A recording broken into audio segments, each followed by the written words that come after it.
Well, hello everyone! To everyone just joining, everyone watching things back on the pod, whether it's here on Twitch or on YouTube, depending on when you're watching this.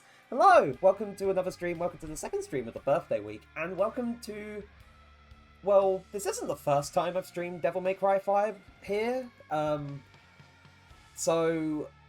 if you haven't been around long enough, and by long enough I mean the last time I streamed this, this was 3 years ago. For all intents and purposes, this is the first DMC V stream I've done, but I'm just confusing things the way I'm phrasing it. But hello, Devil May Cry 5. Background, I fucking love this game. I love this game a lot. So much so that I latched onto Vergil as soon as I played the Vergil DLC, even though it was literally just playing through the base game again, but with Vergil instead. Except for the final mission where you fight Dante, but at the very least, I had ideas I wasn't sure what I was gonna do for this because I had this in mind, but I wasn't sure if I was gonna try and do the Bloody Palace or if I was gonna try and, you know, do like modded difficulty stuff or, you know, other tidbits here or there. But I decided, well, since I have Dante Must Die, which is one of the higher difficulties of the game, and because like if I beat Dante Must Die, then I unlock like the two other difficulties, Heaven and Hell, which would be very interesting if I ever decided to do like a Hell and Hell playthrough of the game. I'd have to get through Dante Must Die. So as you can tell from like the base game story, I haven't done anything on Dante Must Die. Like I only ever I'm still tabbed into into OBS. I only when I first played the game, I only beat the game on human because DMC V was my first Devil May Cry game, and you know I know weird, right? You know, very first DMC game and it's 5, but it didn't matter too much to me. I just had so much fun when I first played through this. And then, not long after I beat the base game, I got the Vergil DLC, and I did that on Son of Sparta, which is hard, it's two layers more difficult than human. I got S rank on most of the missions, though not all of them. Though that doesn't matter too much. Dante Must Die, however, I've only done like a few of the missions on Dante Must Die for Vergil, and I haven't done any of them at all for Nero, Dante, and V. So I don't know if I want to go through playing as those three in the main story stuff, or if I want to just go for Vergil, just because. I mean, I've done like 7 of the missions, or 6 of the missions, and I got to the 7th. But I don't mind just like restarting, doing Dante Must Die for Vergil, like all the way from the beginning, like from the prologue all the way down, like as far as I can get for the stream, I guess, because I know I definitely won't get it all done, like during the stream, but it's worth a shot. It's worth trying to do just for the sake of it. And I just got a whole bunch of spam on Discord. Or I'm only seeing the spam that I didn't read on Discord, which is crazy for some reason. But anyway, I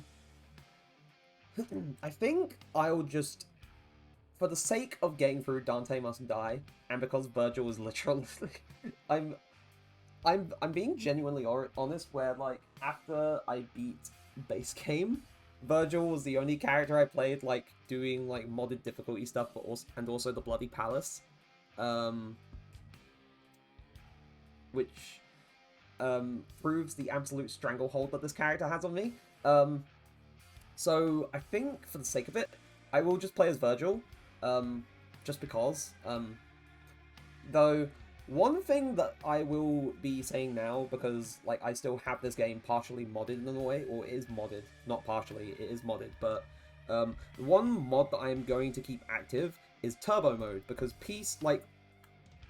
when Vergil released like the Devil May Cry 5, like for people who don't know, when Devil May Cry 5 got its special edition, only the console version got the special edition. So, like, the special edition on console got, like, Turbo Mode, Legendary Dark Knight's difficulty, and all that jazz. PC only got Vergil as a DLC character with none of the bells and whistles that the special edition gave the game, so no Turbo Mode, no Legendary Dark Knights, no nothing. What I am keeping active is Turbo Mode, because it makes the game speed way quicker, and also I'm a lot more used to how Turbo Mode feels in this game compared to just like being this far in with like having played it on that setting compared to just playing it on a normal speed. So Turbo Mode remains active, but for all intents and purposes, we're going to be doing Dante Must Die with Vergil.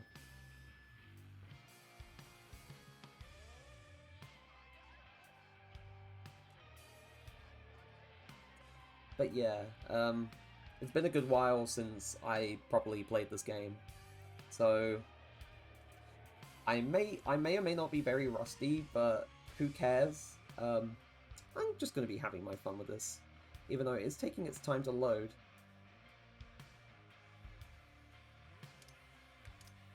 I do hope we don't have any problem. Oh, there we go. I don't know, I don't know if I'll if I'll just go through the cutscenes. I think I'll just do it anyway. Just because I haven't seen the cutscenes for a while, so. You need something? My man is hungry. He's looking for wings, but no, he's looking for you. Food's ready. Kitty always makes too much. Hope you like loud talkers too, cause got a pair of those upstairs. You see something you like? You a demon? Nero, the food's getting cold. Kitty, get back inside now! I do love Johnny Young Bosch because he voices Nero. He's a great voice actor, absolutely great. I'm taking this back.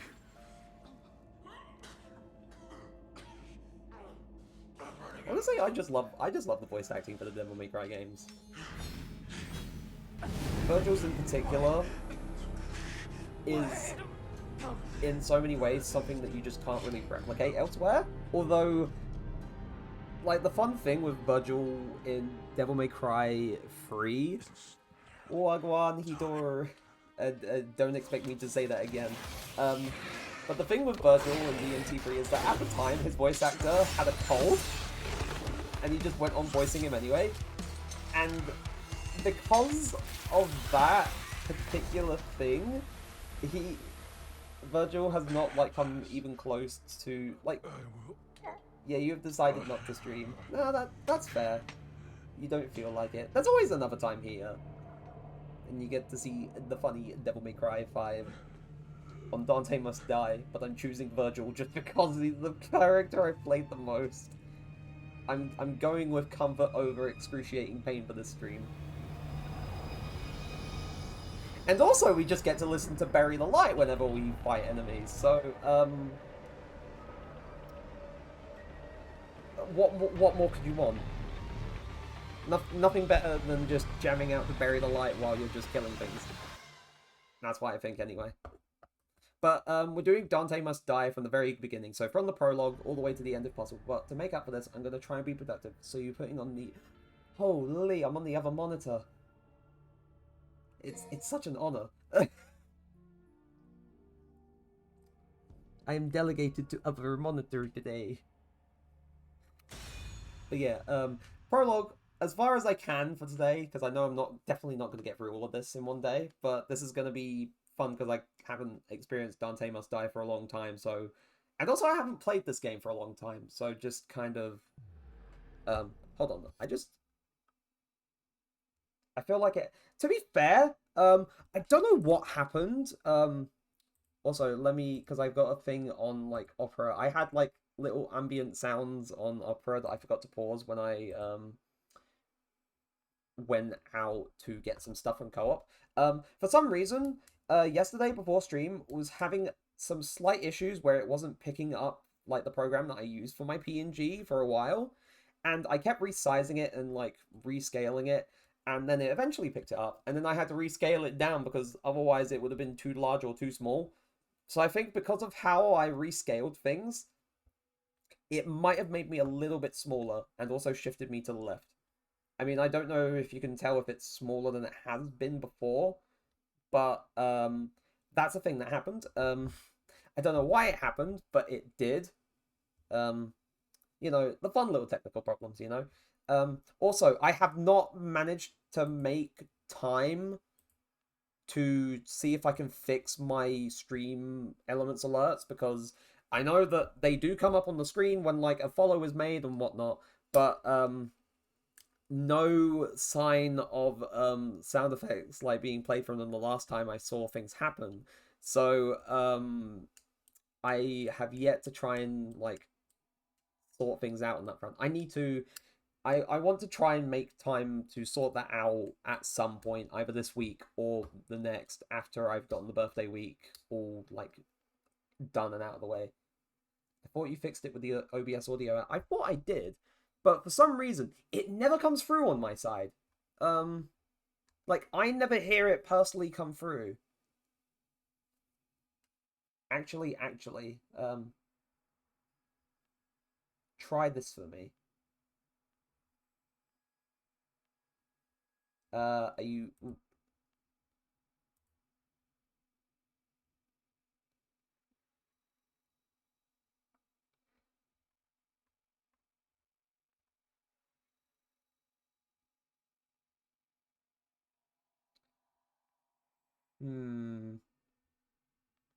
I'll be getting to this, like, eventually once we've gone through, like, some of this stuff, but for some, like, so double click on my alert source in OBS. So where did I put you? Stream elements overlay, there you go. Yep, got that. I have it set to, like, control audio via OBS, but,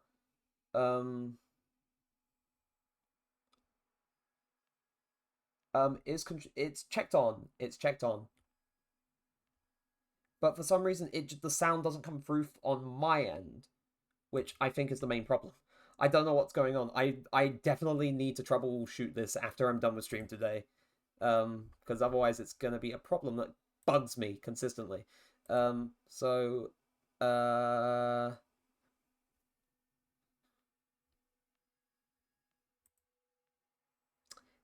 it will be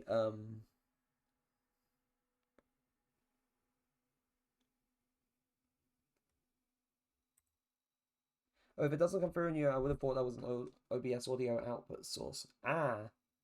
I'll look into it. I'll look into it. But for now, we get on with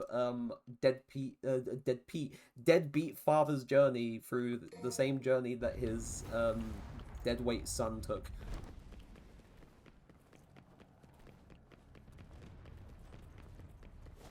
But I just love this game. I love it so much. There's lots of things there's a few things. There's quite a few things I love about the DMC V, like combat wise. It feels so good. But it's been a while. Oh, right, so... Oh, wait, hold on. Actually, wait. I don't know... Wait, is it still... Wait, hold on. Wait. Oh, yeah, no, the controls... Right. Right, I really haven't played for a while, so I forgot, like... Right, that's not the timing for that. Right, so that does that.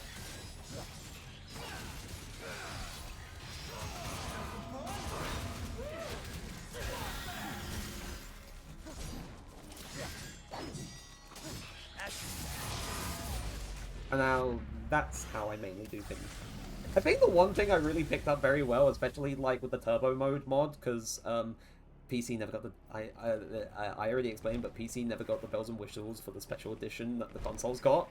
So I'm having turbo mode modded so I can do turbo mode stuff because that's fun, like having the game be faster.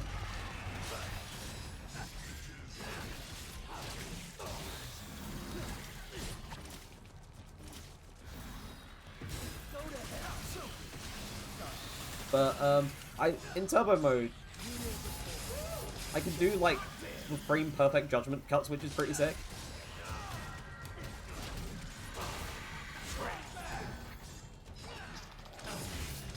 But only when I'm in the air. I can't really do them on the ground for some reason.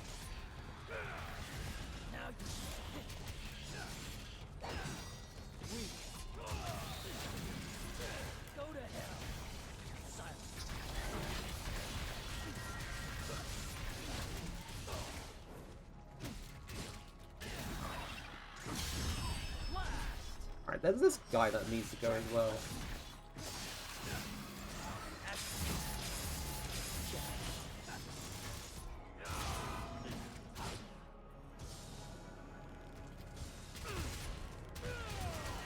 But I do forget that in the prologue, like, the music doesn't really kick in too much, which kind of... Oh.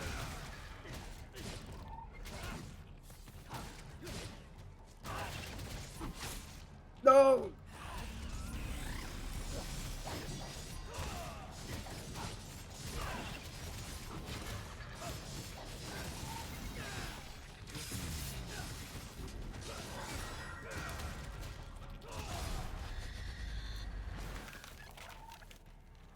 But I can't remember what, like, if, like, the music ever kicks in during the prologue, or if I'm just stuck with just the ambient sounds of, like, everything. I can't remember. It's been a long time.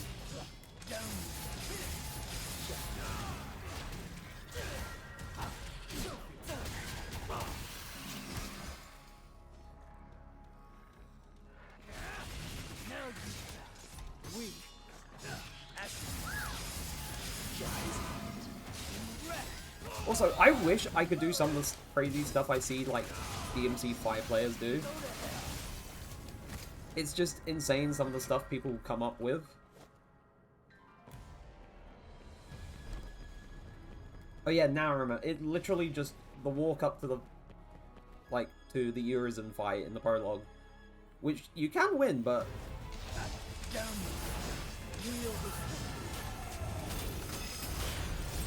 But it's a fight you're supposed to lose.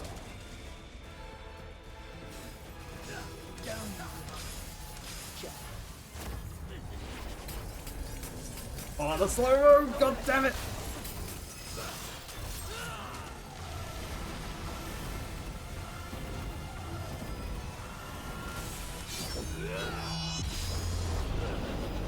Oh no, it slowed down! Well, the V, what the fuck? Now, if this is supposed to be a fight you're supposed to lose, why am I going crazy on it anyway? Just because. I want to see if I can, you know, beat the fight and, you know, get the bloody out.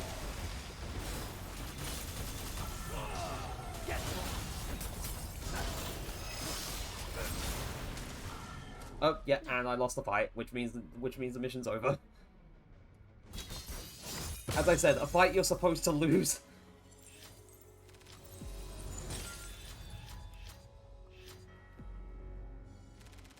Yeah! S rank. I like getting the S rank, it's great. Though it's kind of sad that it only does, like, S rank on the actual mission results screen. Whereas, like, I mean, to be fair, that's just how the series always has been with, like, mission ranks and whatnot. Though combos is always, like, S, double S, and SSS. And I do wish it was kind of reflected on the, thingy-majiggy.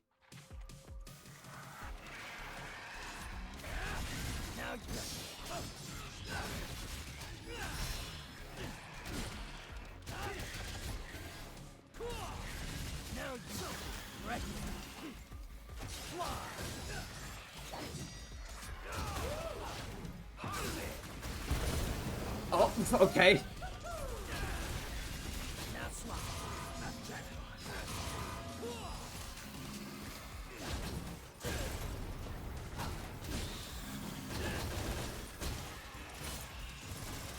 There's so much I'm trying to remember about how I used to play this game.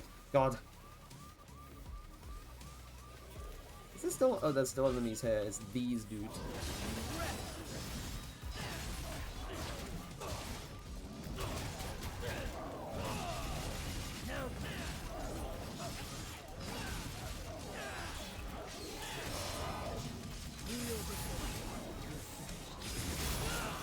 Ooh.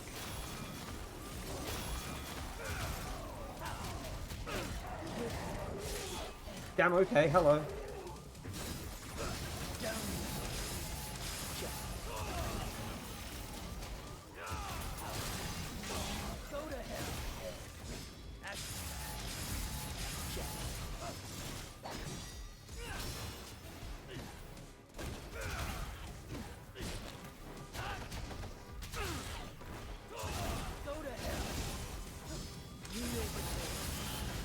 But I do remember the last time, like, playing DMC V on stream with Dusty 3 years ago during final year of university. I did enjoy that. It was an interesting experience trying to get, like, co-op stuff to work, like, modded co-op stuff to work, but, you know, it had its issues.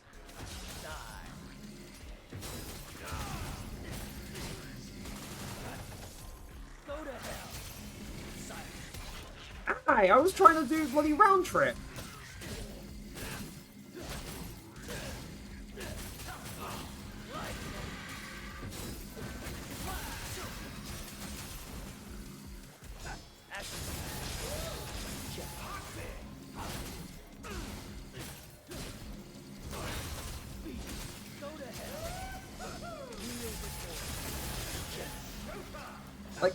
I wish... Like, I look at Devil May Cry 5's gameplay in terms of, like, how it can feel when you get, like, up to a high enough skill level, and it's just so fun when you're able to do things, and like, one of my pursuits in, like, trying to do game dev stuff is, like, I've always wanted to make something like DMC. Like, kind of like how, if you can remember, like, chat and anyone else, like, the early access game that I played a while back, Carter's Quest. Like, that was basically, like, N64, like, Ocarina of Time visuals with, like, Devil May Cry-esque gameplay with, like, different weapon types and different moves you could use, and the fact that you can combo as well.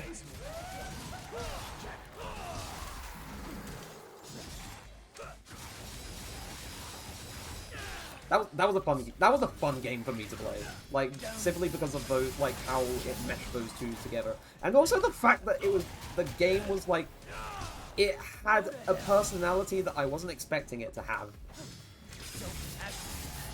It felt like the whole lore of that game's universe is the characters just serve cunt and that's it.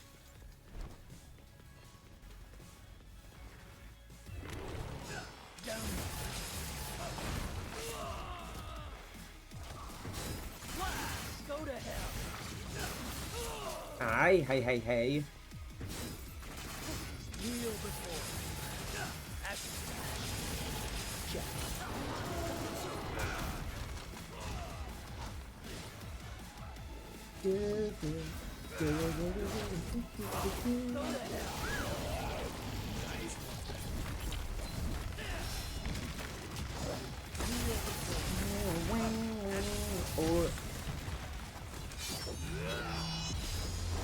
This is only going to heal me a little bit. Oh yeah, Vergil can just kind of do this when he builds up enough concentration. It's cool stuff.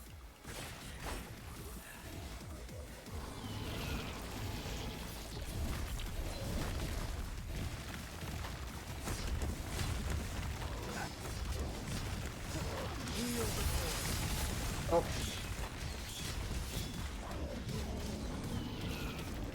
Oh, Sin Devil trigger.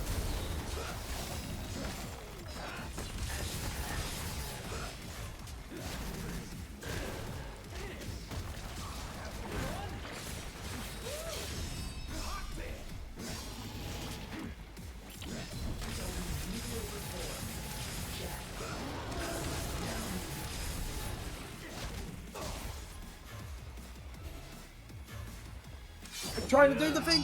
There we go.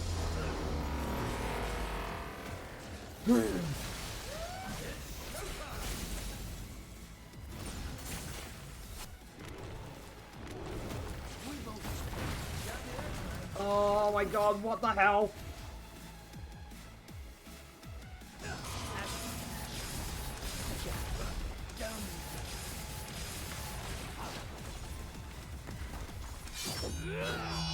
At the very least, I have this. I feel like for Dante Must Die, I'm gonna have to rely on World of V pretty, like, often, depending on, like, what situation I find myself in, because I'm very much out of practice, and I am more prone to just, yeah, making mistakes at this point, but, you know, it is what it is.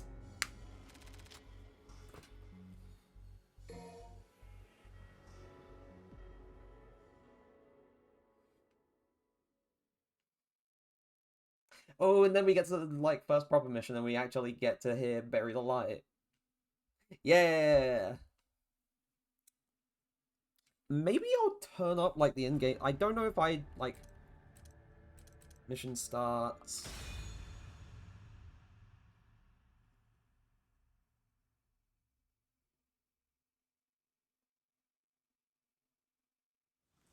Alright.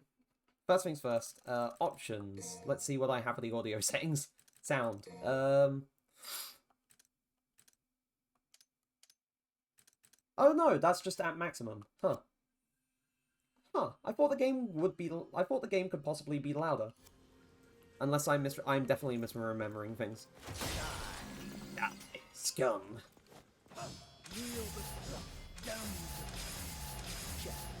Jackpot. He says the thing. He's not too dissimilar from Dante. except in a lot of ways. But he says jackpot. The funny bugs.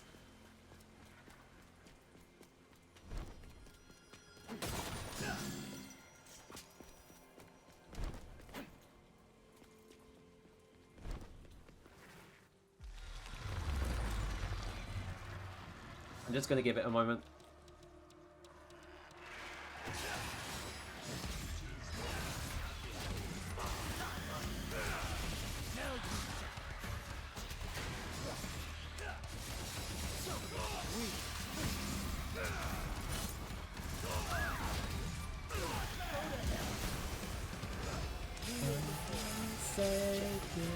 I am awakened. A phoenix ashes of divine. Yeah, fuck you. I hate these things. Destiny chasing time.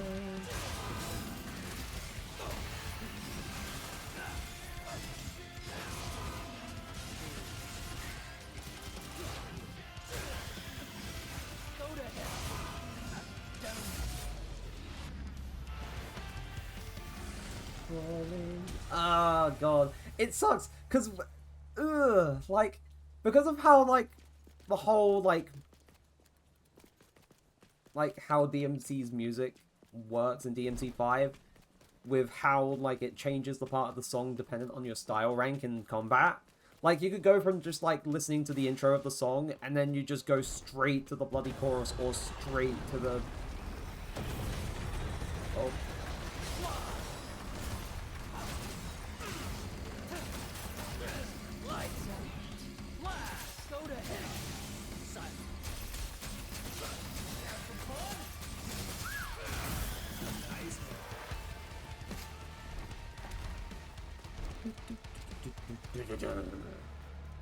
Oh yeah, no, 18th century London be like...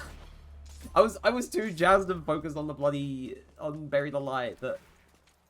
It kind of is. I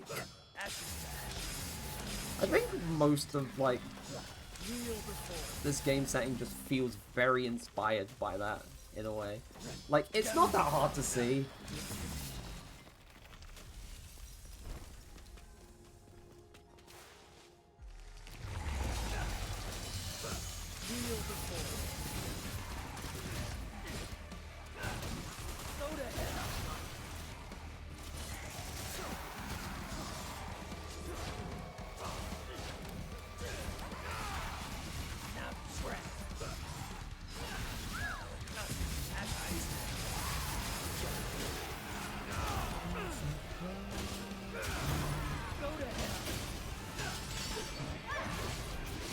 Oh.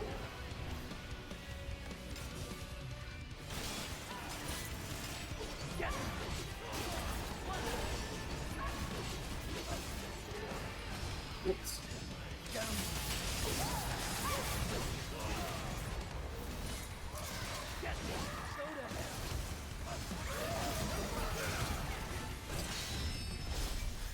Oh, that was sick. That slow-mo was sick. Oh god, there's just... It makes me happy. Like, it's that... It's what most, like, little... It's what, like, most devs and indie devs call juice. Like, game juice. Like, it's the sort of different things that give a game its feel. Like, different camera effects, different, like, sort of, like, time flow effects, all that jazz, like hit stops or slow motion or anything like that. Just to sort of have things, you know, give things impact, which I always appreciate. And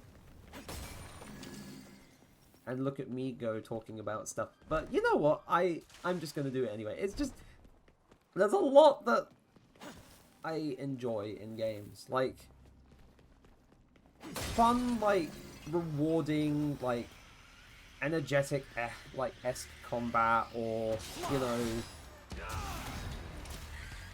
a story that just feels like very...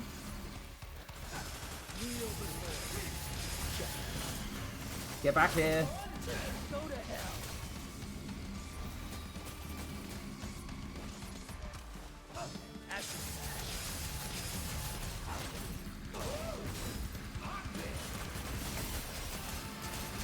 The little bug is getting absolutely squashed.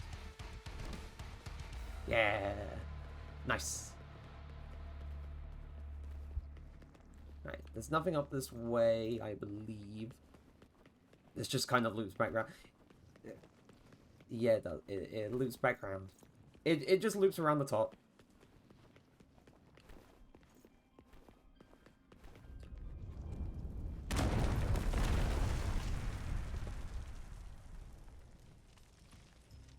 Oh, I just stopped. I think, wait, is anything else happening? Because I couldn't remember anything else happening, or if there was something else like that happened. But no, it's just that.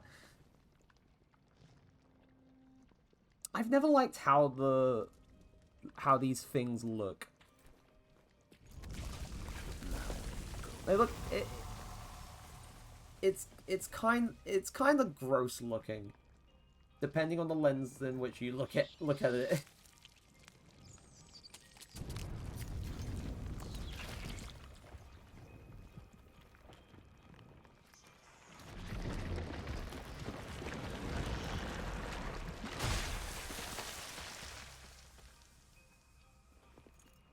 It's a gross looking, like, barrier. I mean, that's the whole point, but you know what I mean. It's... Alright.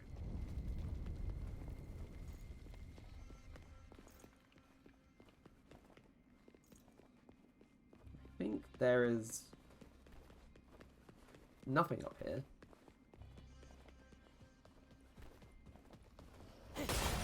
But I know there's a combat that happens somewhere, and that's because I broke that.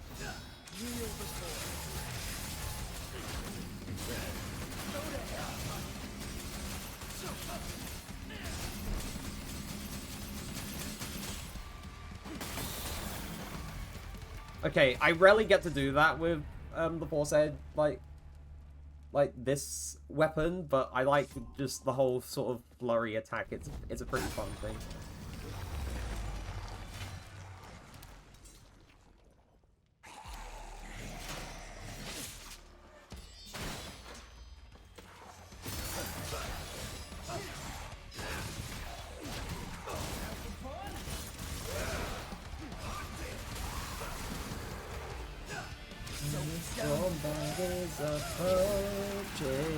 That's...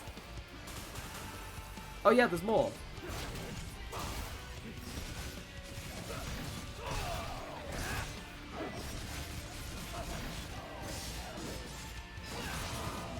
You're struggling to pick your Splatfest key.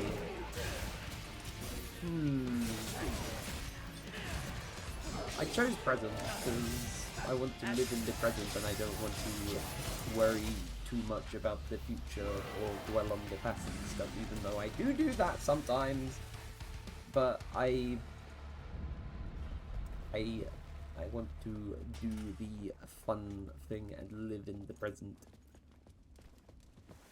Also, partially choosing because Splatoon 2, I'm repping, I believe, more in future than present, but I would rather not. You're in a dilemma. Well, go with what you feel like you would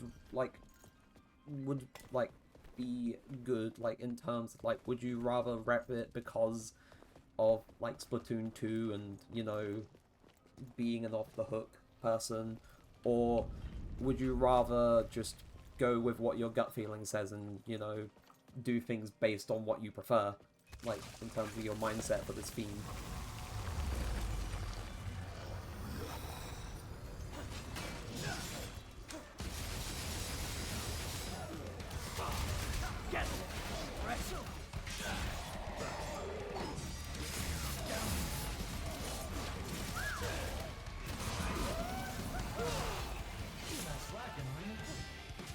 Oh, Dante!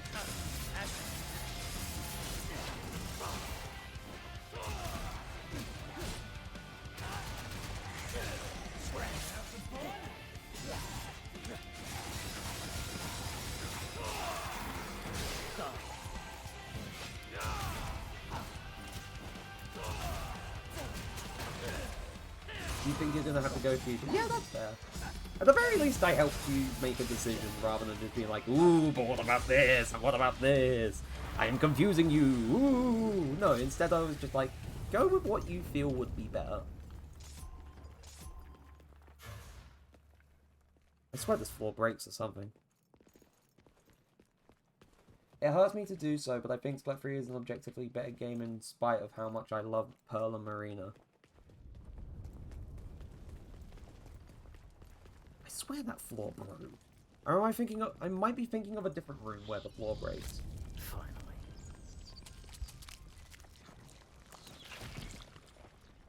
Yeah, like... Though in my respect, I am just... like... forever...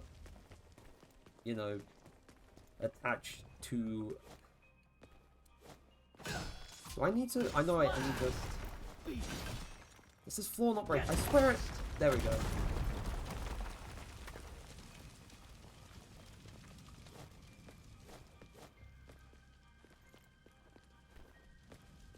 Yeah, but nothing happened. Why did I do that? There was no point! I forgot. There's nothing in that room. I just thought something was because the floor can break.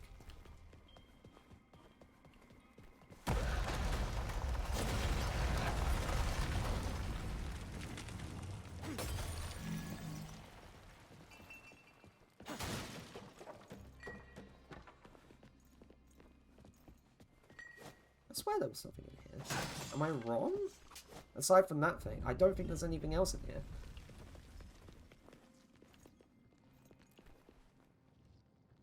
Oh yeah, that's a secret mission, but I won't be doing those.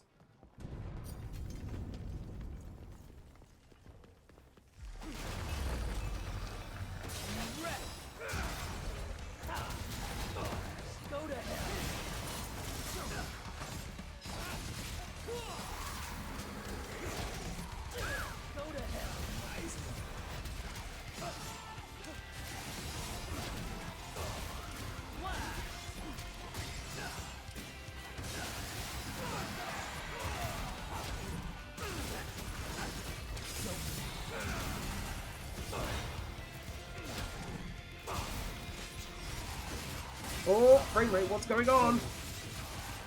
Is there something that I missed there? I would love to learn how people get all of one type of ability in throws.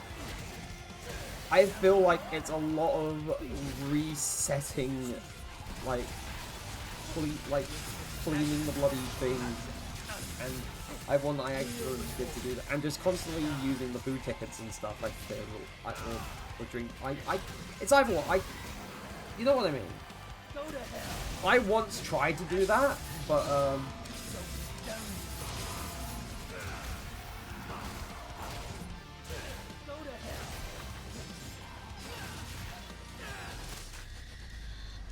I love the slow-mo. The slow-mo is so fucking cool.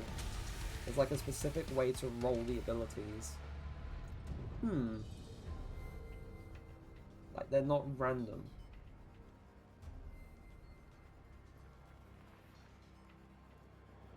Like, I fear the Splatoon players who have enough time in their hands to be able to do that kind of stuff. Like, to make that kind of stuff work.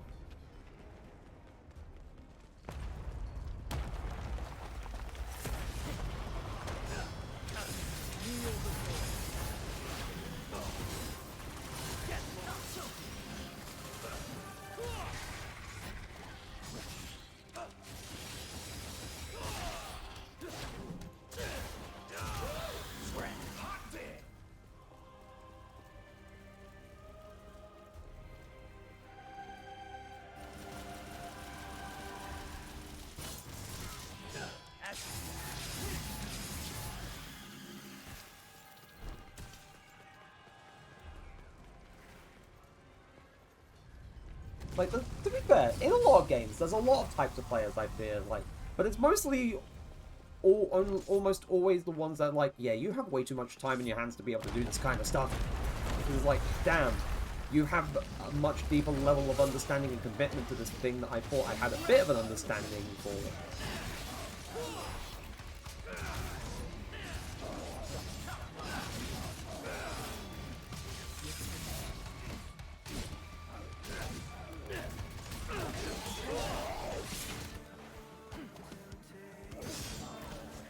takes over. Ooh.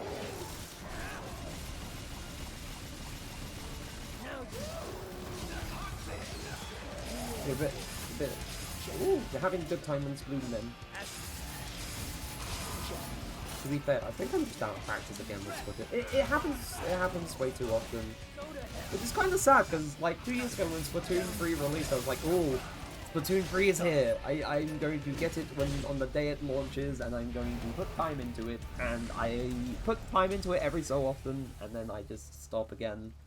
It's kind of sad, because I was very, like, I was on the bus of, I'm going to put so much time into this game, I need it after the bloody Tricolor Splatfest premiere, and,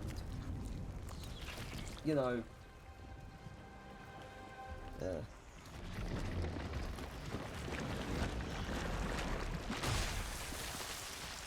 it becomes the ooze.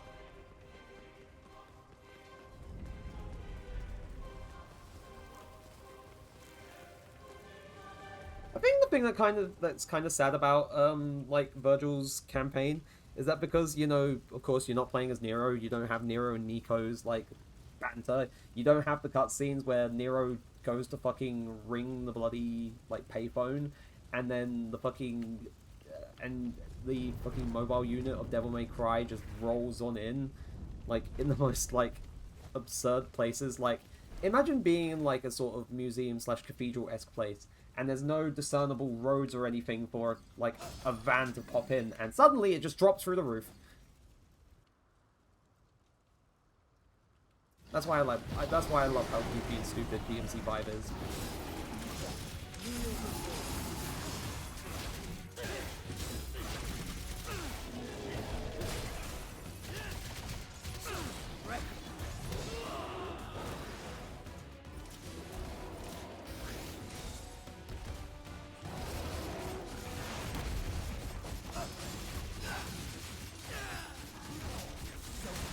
Whoops.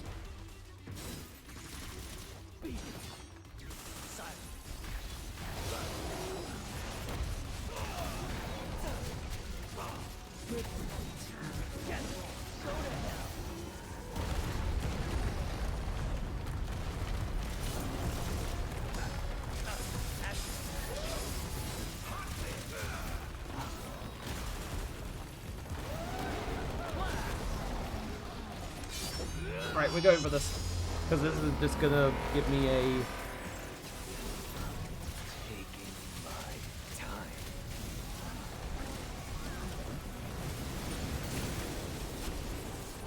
Now give me a lot of my health back.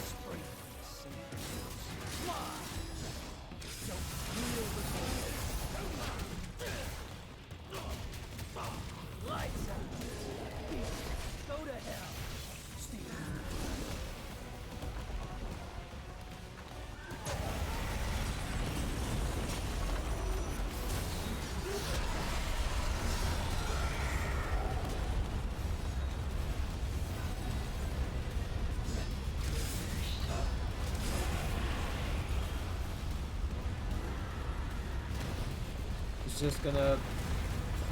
Come on out for walks.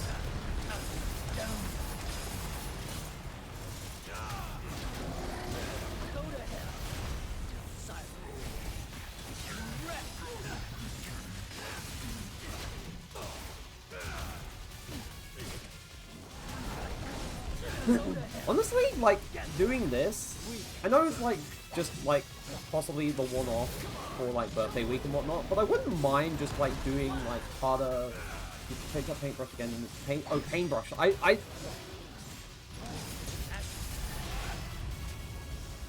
like, I wouldn't actually mind doing. Ooh, he farted. But I wouldn't mind just doing like harder, like difficulty Devil May Cry stuff, like in general, because I do love the games. Although, like, I never finished DMC 4, sadly. I need to, eventually. And I want to eventually, but I didn't.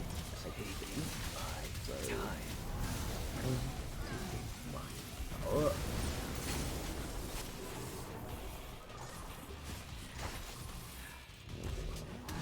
Also, in terms of Devil May Cry 5 and characters and whatnot, Hita, how are you about chronically frail twinks who seem like they're just on the verge of collapsing at any given moment? Or just chat in general. How are you people with that kind of character? 'Cause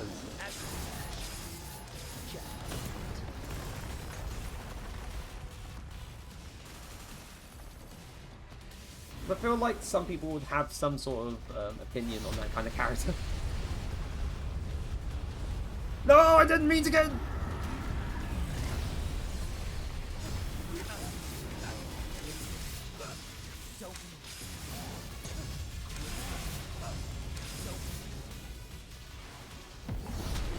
He's fighting again!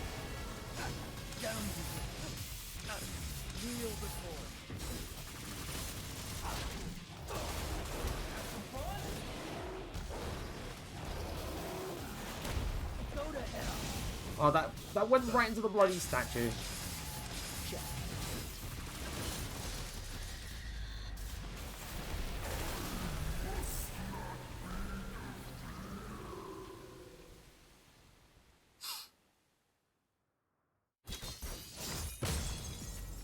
Yay.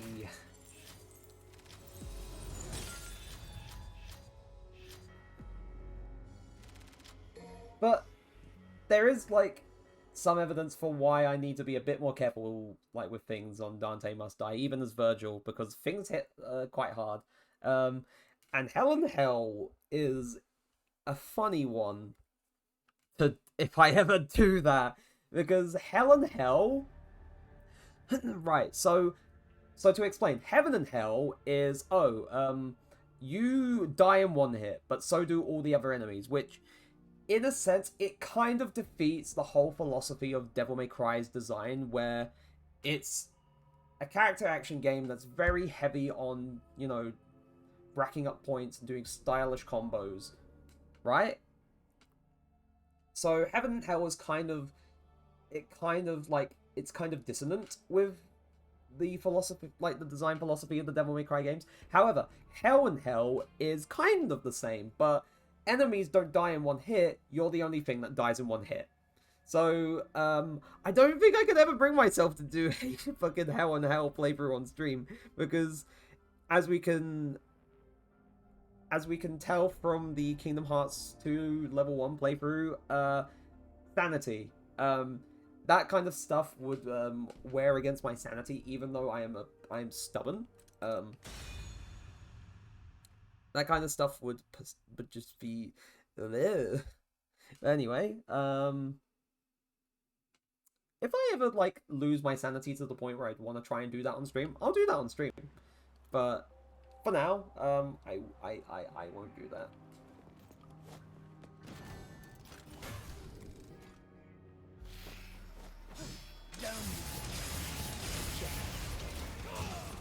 Oh, whoops.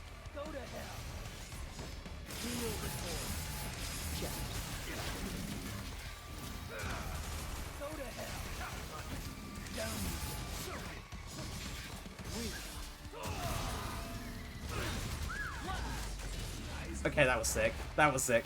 Oh, God. I know it's like the general consensus among some people, I don't know if it's like everyone who's played the Devil May Cry games, but the general consensus, like, among some people, and this also kind of translates to, like, Marvel vs. Capcom 3, because Dante and Vergil are both in that game as well, but, a lot of people are like, oh, it's way cooler to get very good as Dante than it is to get as Vergil, and in some way I can agree, but at the same time, Vergil just has aura. Vergil was just very fucking cool. He's just sick. He's just very sick. Oh, I never got this orb. I actually never got this blue orb fragment. That's funny. Like, not even on the first playthrough as Vergil. I never got it.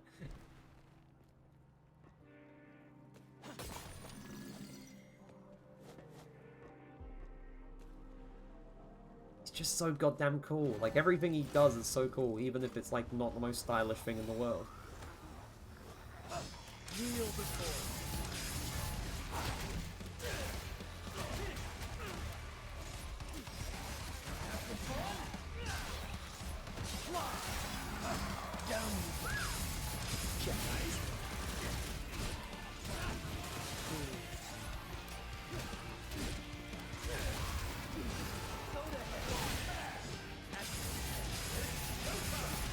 In a way, yes, he is.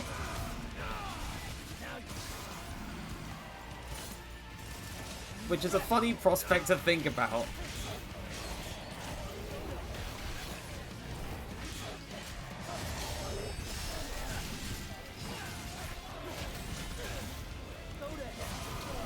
Ah, fucking bat.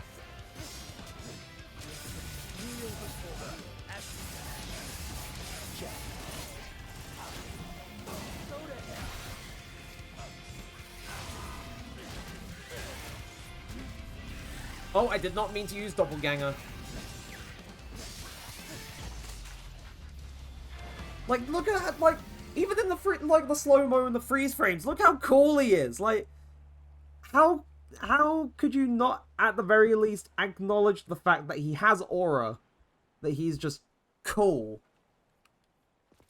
Like, how could you not like that?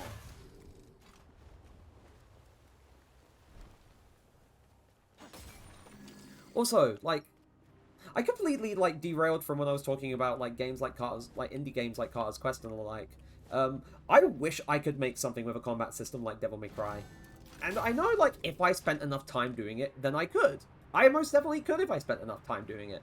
But the fact of the matter is motivation and keeping my attention on it, because I would overwhelm myself if I tried to do so much so quickly. So, it would definitely be a case of I'd eventually get around to it and to be able to do it, but I think there's like a fight here that I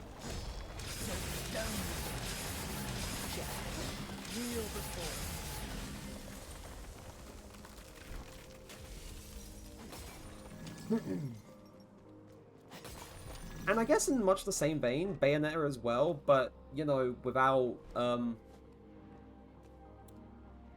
that game's specialty, if you know what I mean.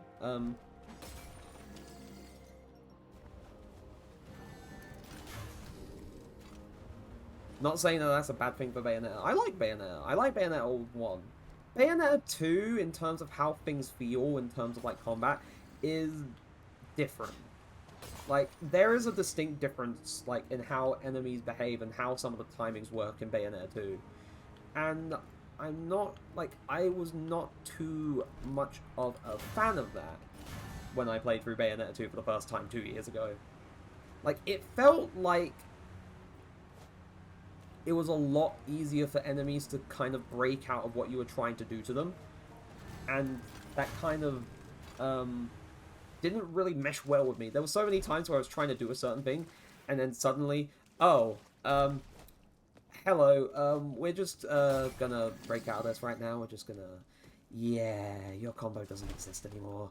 We're also gonna lay your ass flat on the floor. You're gonna have some enemies that, like, they turn you into a helpless child, and if you get caught by them, you're instantly dead.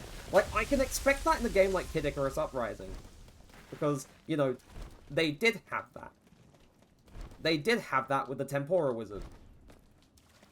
Where, if you were hit by its, like, little projectiles, Pit would get turned into a Tempora. And, like, if the Tempora, like, ran up to you and ate you, you would just instantly die. Like, in Kid Icarus Uprising, there was a good few things that could insta-kill you, I believe, from what I can remember. But at the same time, I expected it because, like, it helped, like, spice up that game's difficulty. But in Bayonetta 2, like, I know, like, two completely different games. One's, like, one's, like, part on-rail shooter, part, like...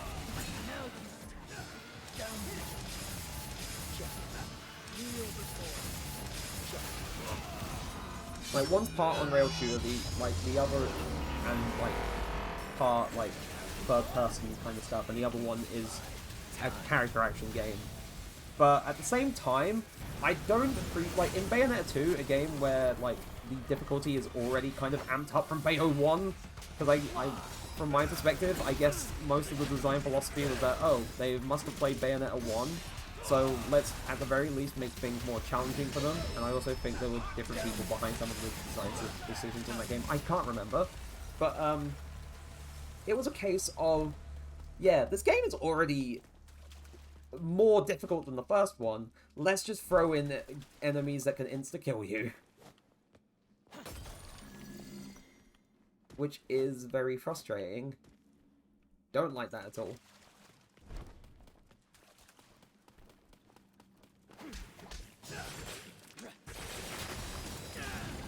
As you can tell, I have, like, in terms of, like, these kinds of games, I have quite a few opinions on stuff. Like, not necessarily like, oh, they're the gospel opinion, they're the bloody, oh, that's the only thing you should, like, pay attention to for opinions for this type of thing.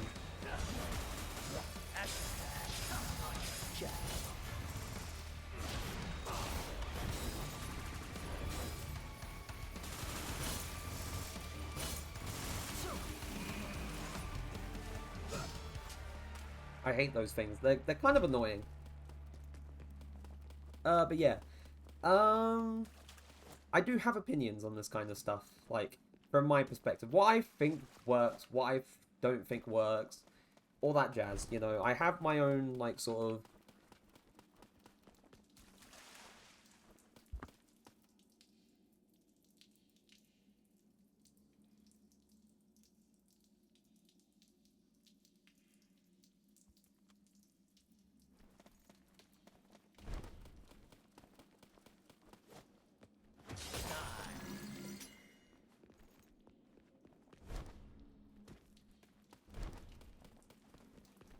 Yeah, I am seeing what's happening in the group chat with Splatfest teams and stuff. That's kind of funny that it's happened again between you and Luna.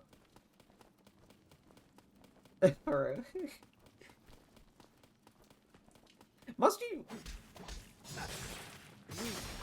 Well, we know what's going to happen. Eventually we're going to get another little thing, just like, you know, trying to gauge interest in things again. Like, when we had the Mario Splatfest, or when we had the, like, the rerun of the Ketchup versus Mayo.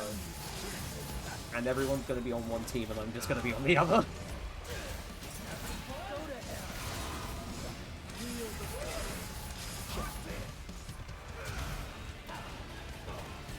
I still remember being very, like, anxious about the whole, like, Ketchup versus Mayo stuff. They were like, oh god, I'm on a team on my own.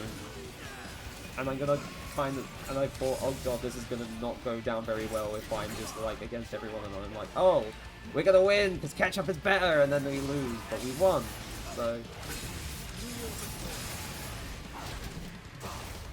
Though I do appreciate, oh... Right, I'm gonna go Doppelganger.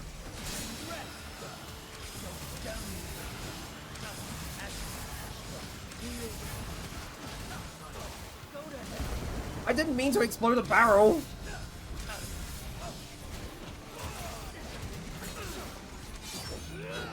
Peter, what? I saw. Like the golden ones?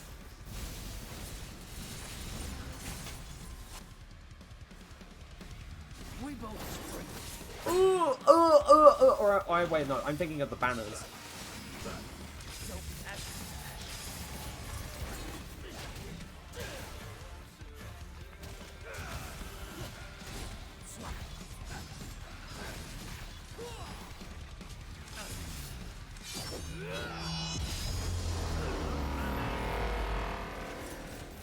Yeah, I don't have any of those. I just haven't, like, gotten lucky doing the bloody, the rolls on that.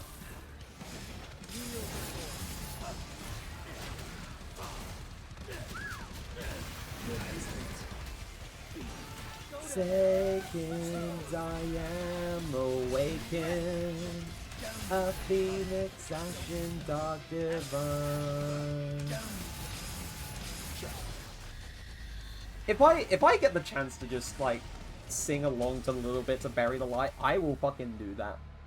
I fuck with the song so hard. Like, it's almost unhealthy how much I listened to the song 3 years ago when I first played DMC V and first played the Vergil DLC, because I was like, God, I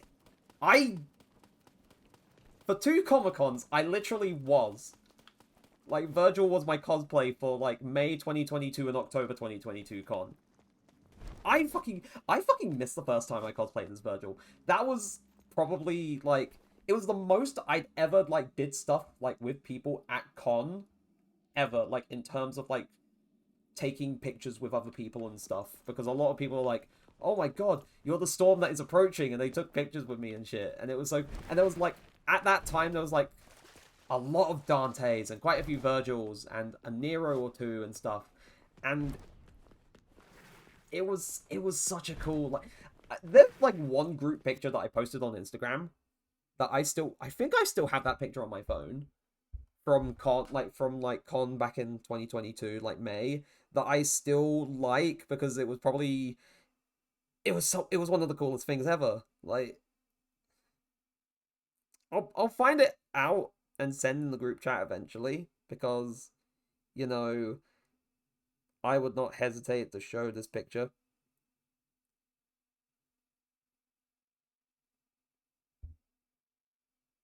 Oh yeah, I fucking remember the bloody... So, the favorite thing... So... Right. So, at that con, like, among, like, the Devil May Cry cosplayers that I met that day, like, because it was the second... Because it was at the time when I, like, did all 3 days, or when I used to do all 3 days of Comic-Con.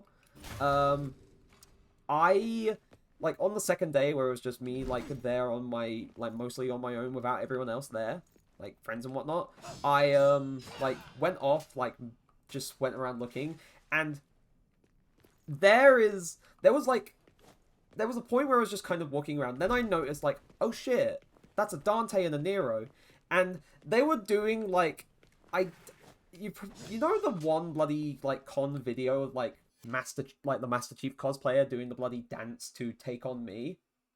They were doing that to Take On Me, like, in the middle of, like, the con floor, like, in the middle of, like, a big empty space, and I thought, hold on a minute, these are my people. I'm gonna go up to them and I'm going to introduce myself the same way.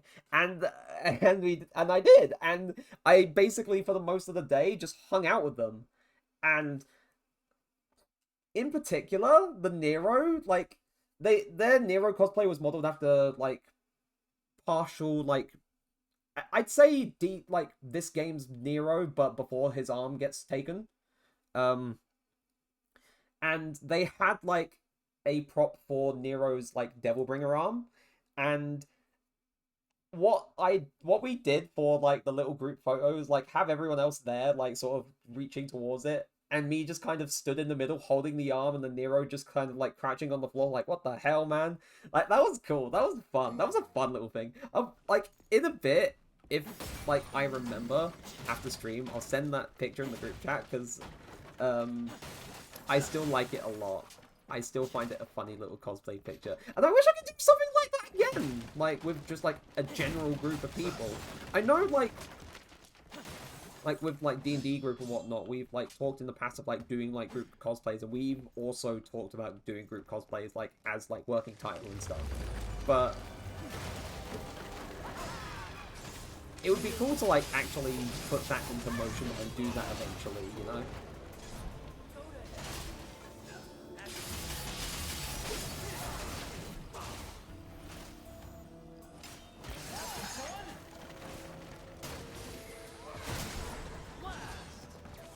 Oh, he's not gonna reach. It's... Can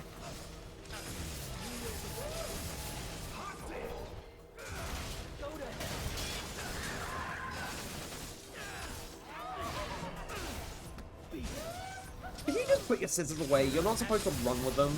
I mean, I know you're not running, but you know what I mean. Just put them away. The scissors are stupid.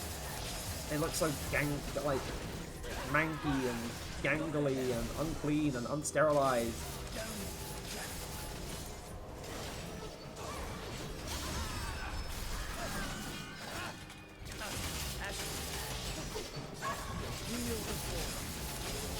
I also do like how, in terms of this enemy, like the Death Scissors, there is essentially an iteration of them in most of the Devil May Cry games. Because for some reason, Capcom really liked this type of enemy, just carrying around like a pair of scissors and phasing in and out of existence.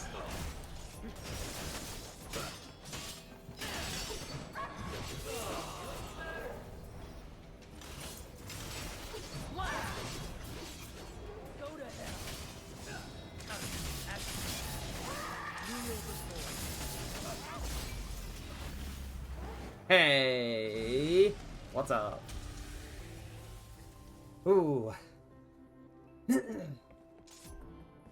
Also, ad break in progress for the people who are not subbed. However, if you're watching things back, or you are subbed, that doesn't apply to you. But anyway,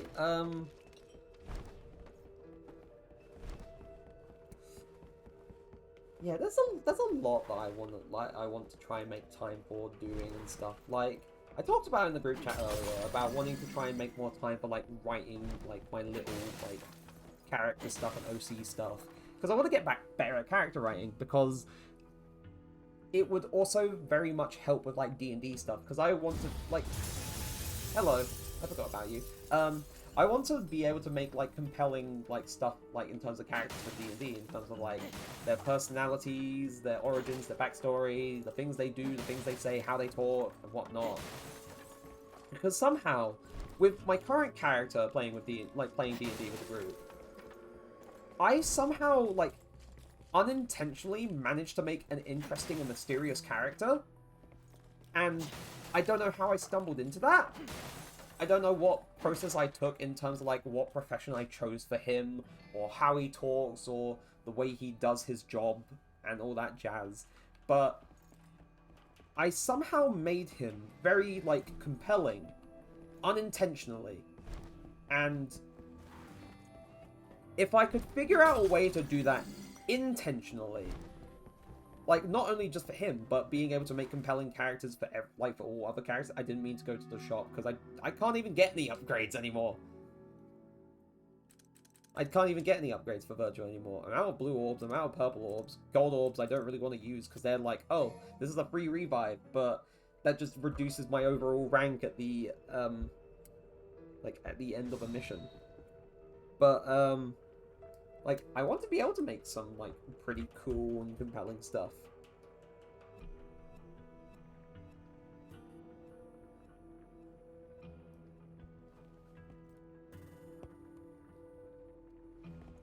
Yeah, that's what I'm hoping to kind of do with that, because D&D is fun. Like, trying to do stuff for a character is fun. Especially when you, like, have a cool idea for a character and they, like, and your GM just lets you do it.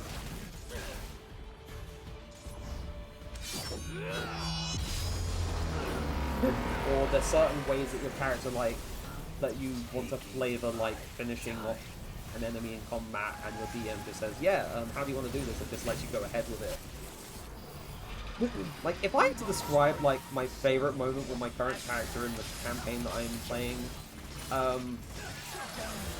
is that we had, like, a whole bunch of, like, we had, like, a spine devil. We had, like, a guy that we were going after, and he had another, like, and there was another bodyguard. Like, the guy that we were going after went downstairs. Dusty's character, although they were, like, there for the session and was being controlled by the DM at that point, basically took the Spine Devil and cut it in half in an instant. Because, you know, smite and whatnot, because they're, paladin? Yeah, they're a paladin.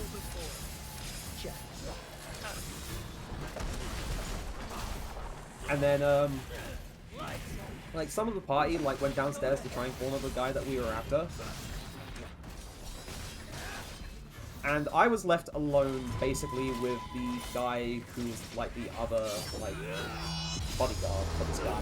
And I had, like, spiritual weapon, like, up front, so it was basically, like, I had, like, just another little extra attack thing, like, just kind of on the outside of things.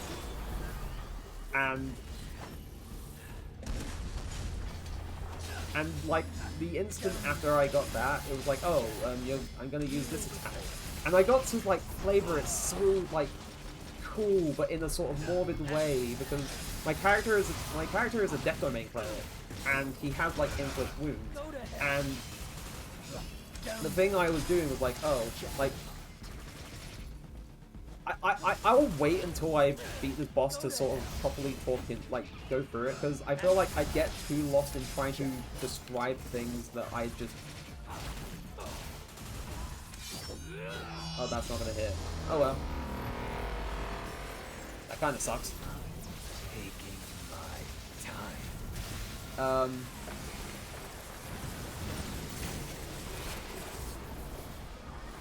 We both spring from the same roots.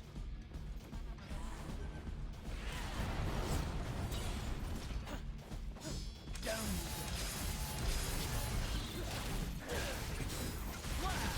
Go to hell.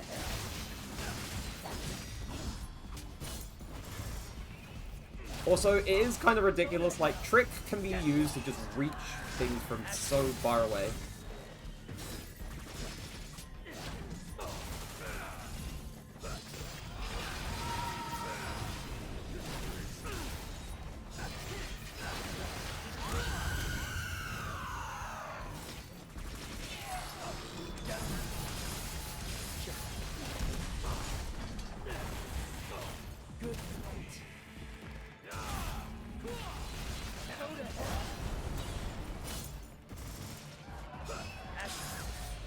There we go. Perfect. Right. Anyway, as I was describing with my D&D character, like the whole like motive was like I used inflict wounds to finish this enemy this enemy off in the combat, and I was allowed to just flavor it as like, oh, like he just sort of like slowly marches up to him, like holds him in place, and he just sort of surges this like sharp spike of pain and like energy through him, and because of it being like a necrotic spell, the end result was that the enemy was left with a hole right through the middle of him, and he just slid down the stairs. And that was fucking cool, because I remember at the time, like, the other, like, people, like, in the group were like, holy shit. Like, and after the combat, and he was like, good job on combat, well done, Tom. But also, like, in character, when they saw, like, the body of the guy like just tumbled down the stairs, they were like, okay, reminder never to piss this guy off. That was probably one of my favorite little bits. The fact they were like, oh, let's never piss this guy off.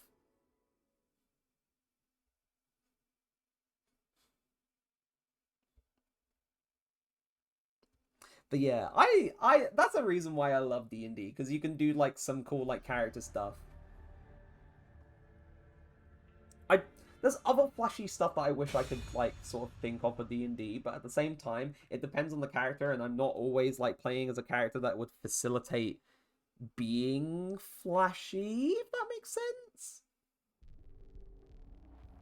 But, you know, like, being able to sort of, like, try and get better at imagining, like, how a character would do things or stuff would be very ideal, because I could elevate it so much and make it feel like very impactful.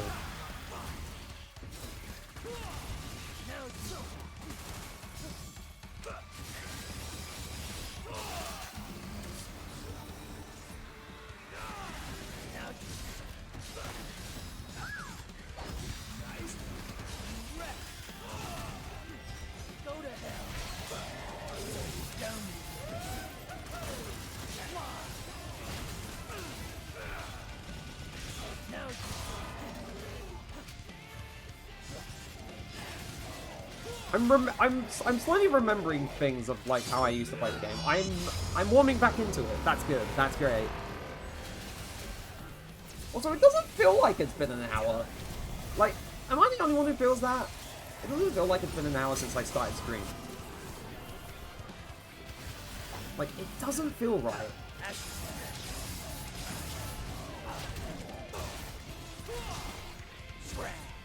Scram! Right, we're taking it into the alley and I'm gonna beat the shit out of you there. That was basically how it ended.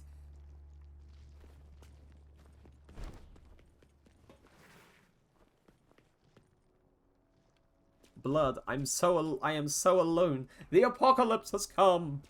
Help us. Ms. Kingdom. I swear there's some funny things written on the wall somewhere, but I can't remember. Oh yeah, no, there! I want memes! I want memes! I don't know why, that's just... The fact that in a Devil May Cry game, there's like graffiti on the wall that says, I want memes, is funny. It's funny to me. I don't know why, it's just funny to me. Could never imagine that from like DMC 3 or DMC 4. And like, those are like two Devil May Cry games where I was like, oh yeah, we're turning up the comedy on this one. Like, we're making characters goofy, but we're also doing things seriously too.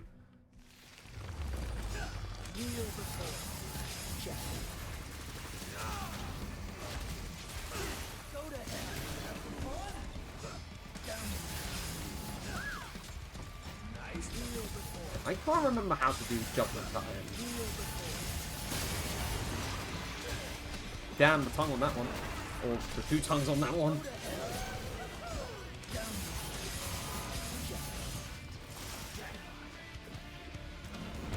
Ow! He sat his fucking fat ass on me. Again.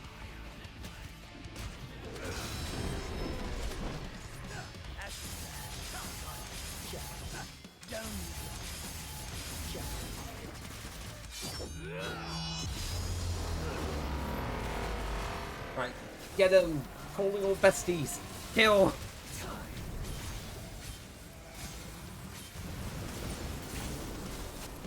But to be fair, they're not really besties, they're all of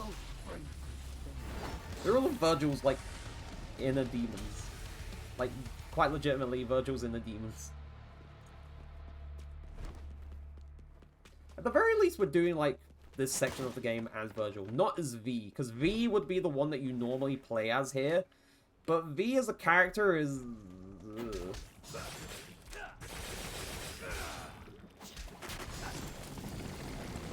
in my opinion. I don't like playing as V.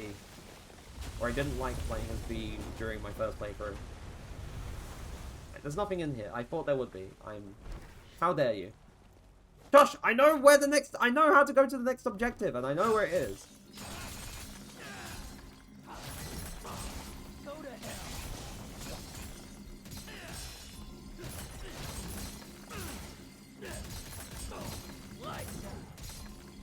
I know there's no point in me, like, getting a mass amount of red orbs.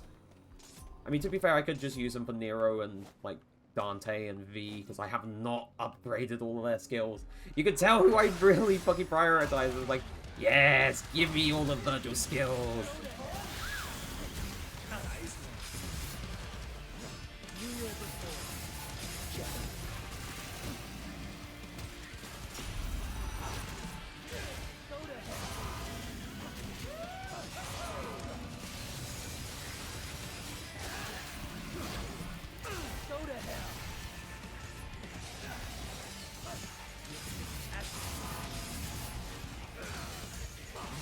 Oh shit.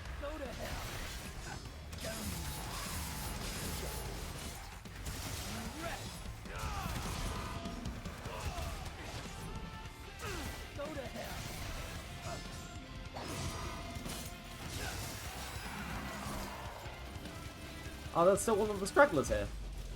I'm just gonna gun them down. Right.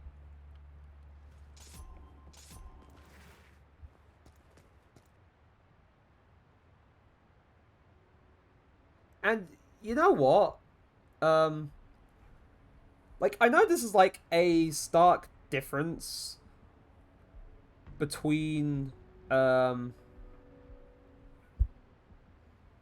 like yesterday, like streaming the level 1 playthrough for KH2 and then playing this, which is like basically my little like heaven in terms of an action game. But I do enjoy like the level 1 playthrough, even if it brings me a lot of frustration.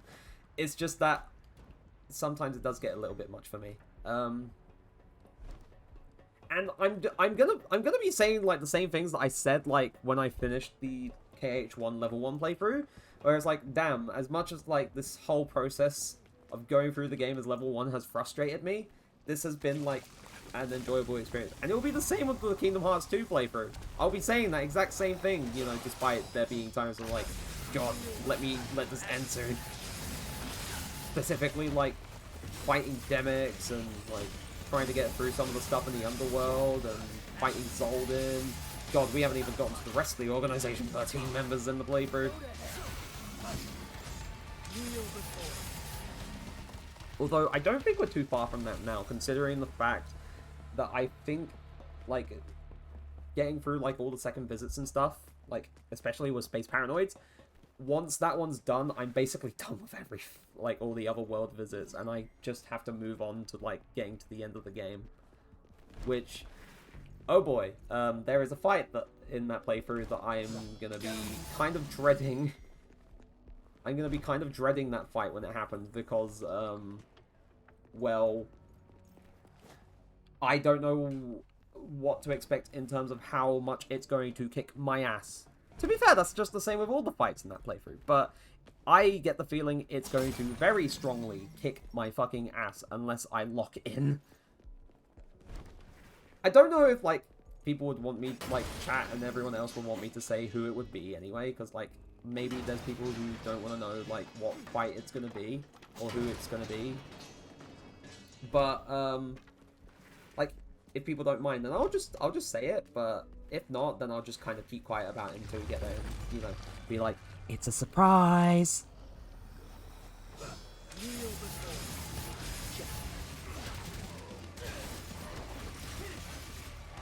Oh, what's going on? What's going on? Frame rate!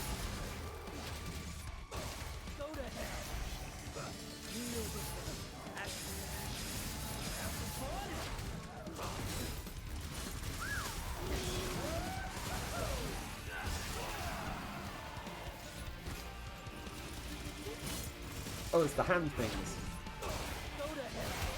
These don't get stunned easily unless you knock the mask off their face, I think.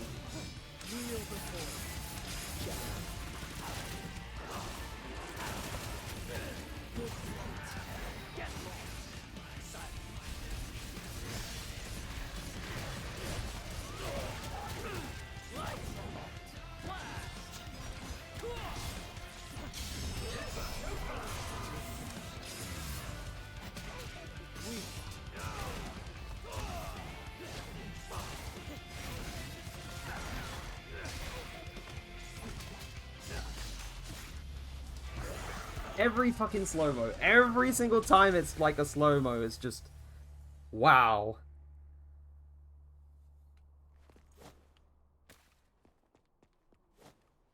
Like, I know, it's kind of redundant, because I've played the game before. Like, I've played through, like, being Vergil multiple times, but it's just cool. It's very cool, and I love it a lot. Maybe it's a me thing. I don't know. I'm not sure, but I just enjoy very much. Down you go.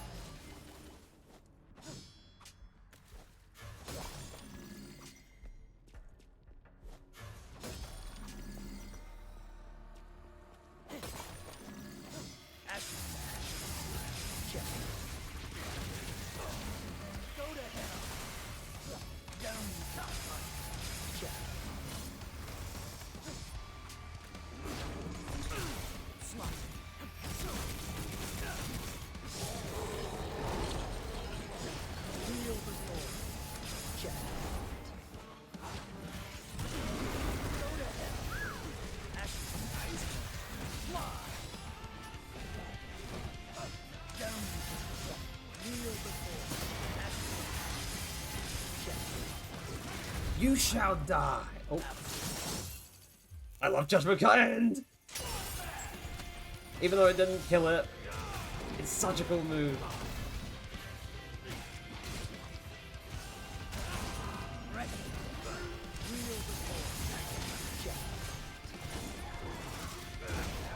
Oh shit! No, I don't. I was trying to jump.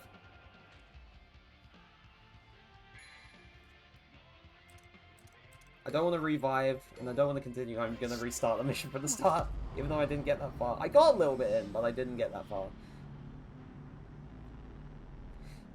I was trying to jump. Right, I'll retry mission. I don't want to continue from a checkpoint because that reduces my score. That reduces like everything at the end.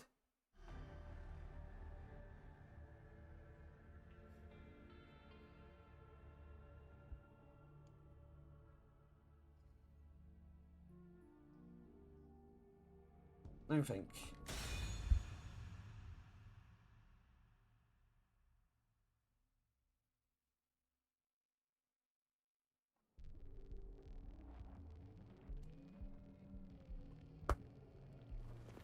Alright. Restarting the mission again. Oh, not again, but from the beginning, because that happened.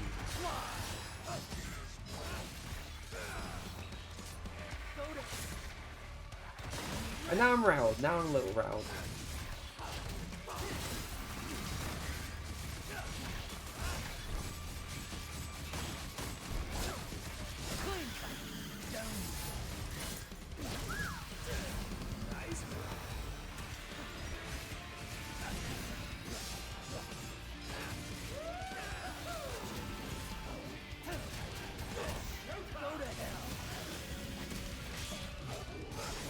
Oh.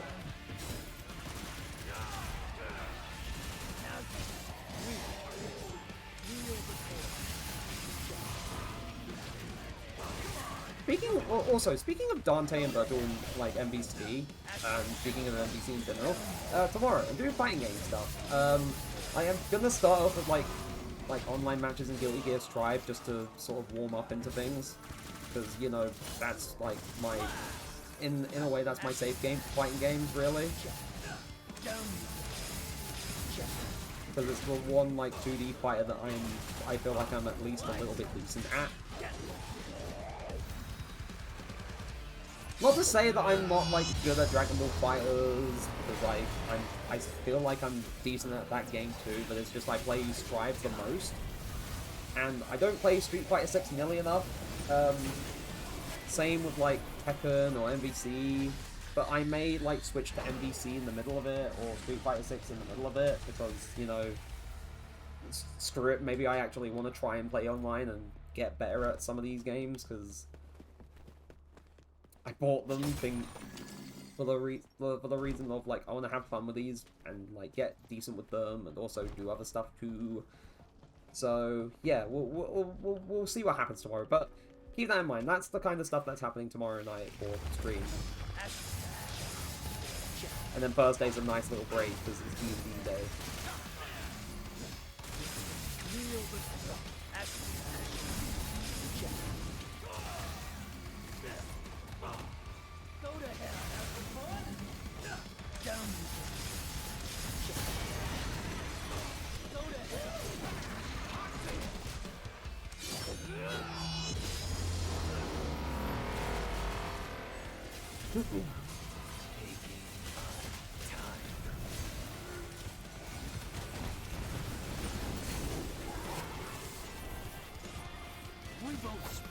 Oh god damn it, seriously?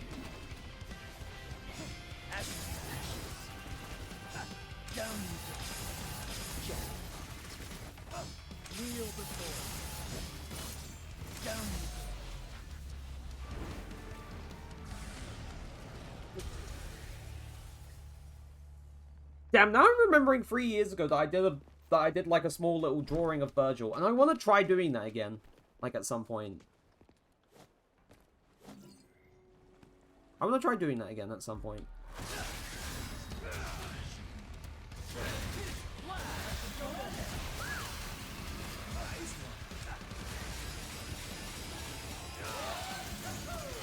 Oh god, seriously?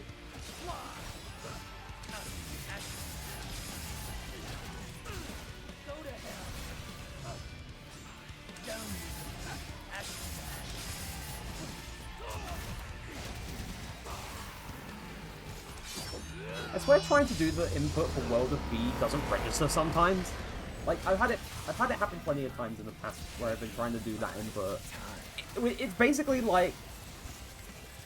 I think it's like yeah, it's like a full circle input and MD, but for some reason, sometimes it just... Yeah, full circle input and B. I don't know why I did it that. I think I was just doing it just to check whether or not I was right. Why am I saying this in the first place? I should know that I did that. We both spring from the same. That's funny, but... All stand up, let's go, boy.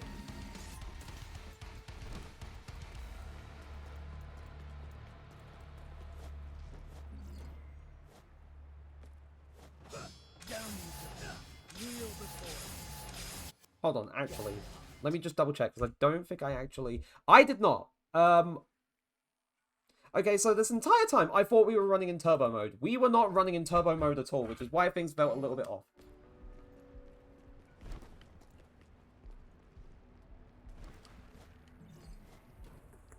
So turbo mode should be on now. Yeah, that's better now. That's much better. I didn't turn turbo mode on.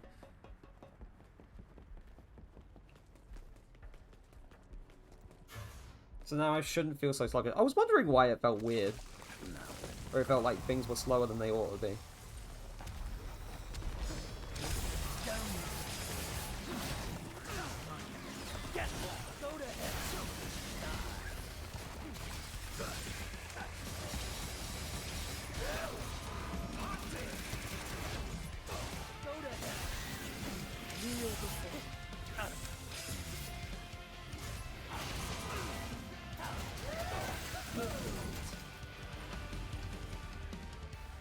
And that's way quicker now.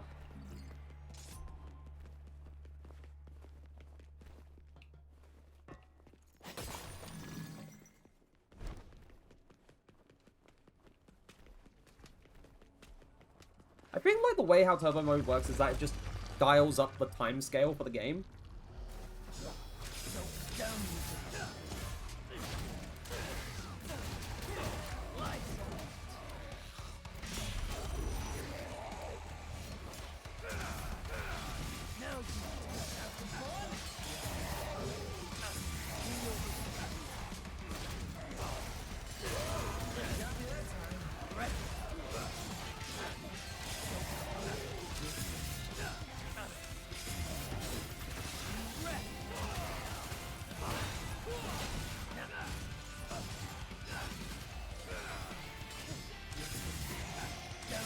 Aye! Hey, hey, hey, hey!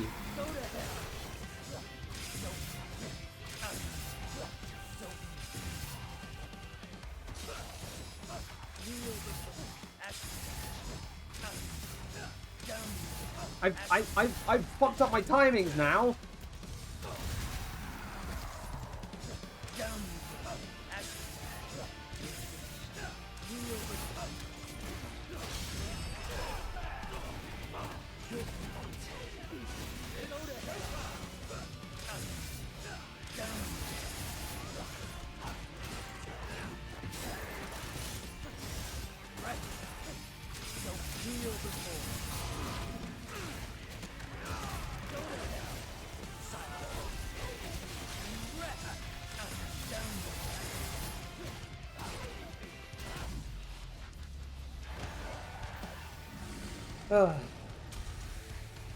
Alright, that's feeling at least a little bit better.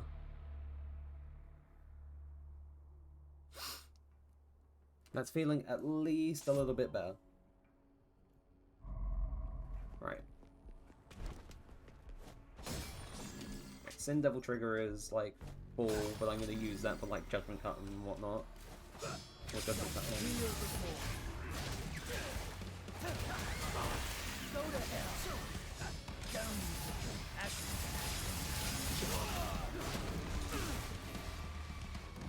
and this. Now I'm a little motivated.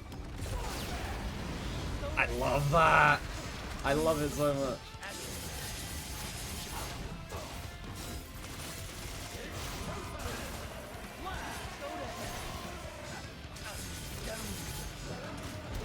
Oh no.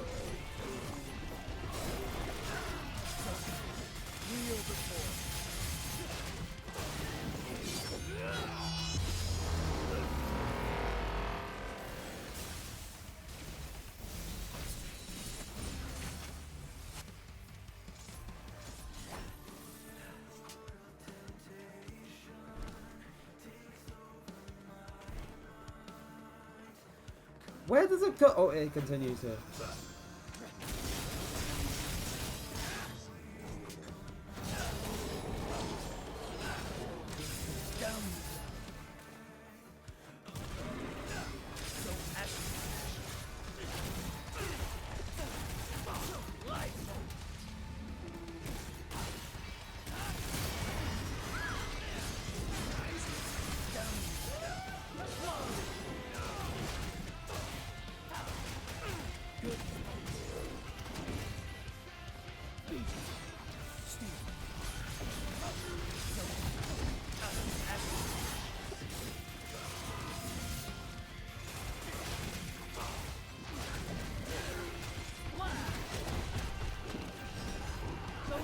Go!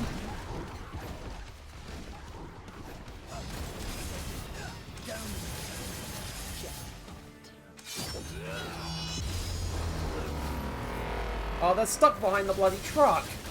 Or the van. Pin them to the wall, he said.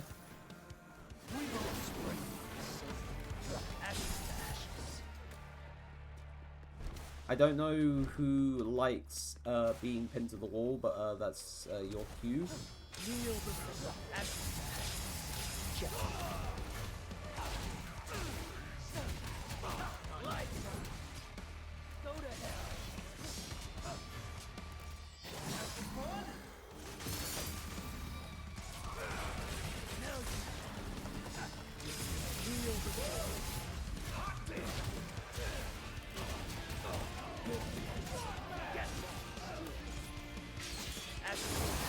Oi! That was close.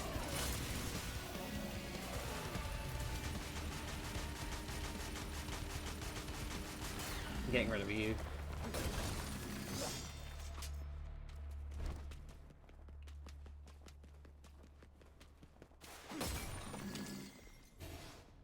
Right.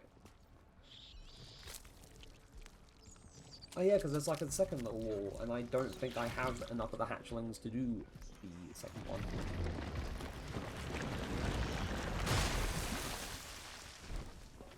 I do not.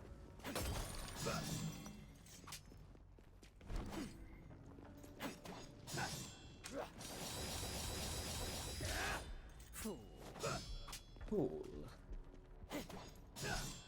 We too slow.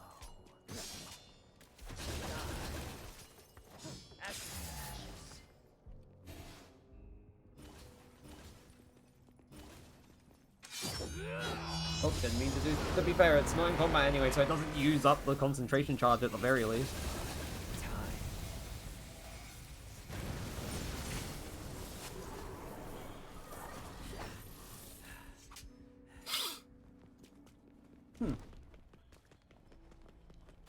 Devilish. Delightfully devilish. I don't know why I became Principal Skinner.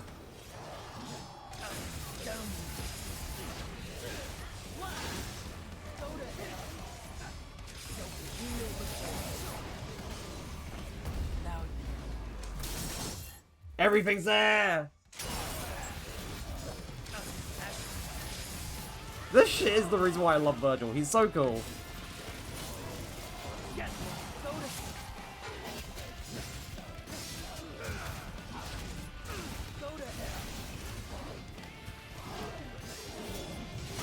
Ow.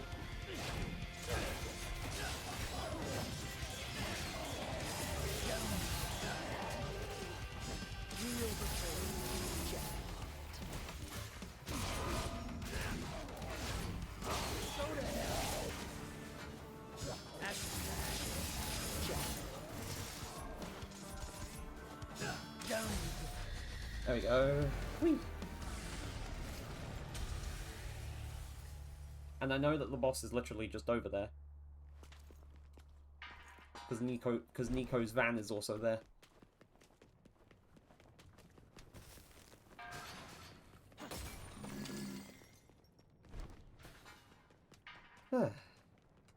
Nice. But then this boss is kind of annoying.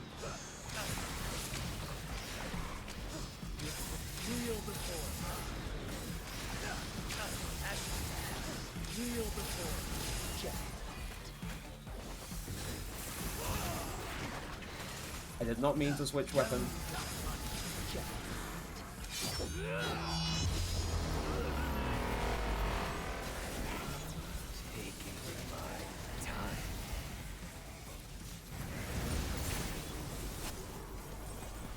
We both spring from the same place. So happy. Down. Real before. So real before. Oh shit.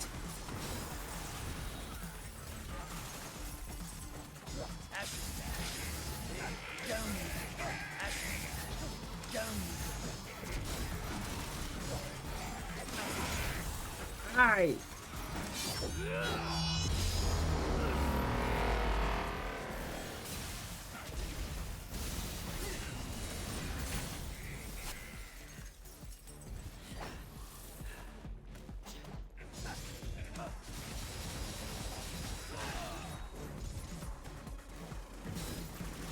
Real before. Down. Real before. We get it, you're angry.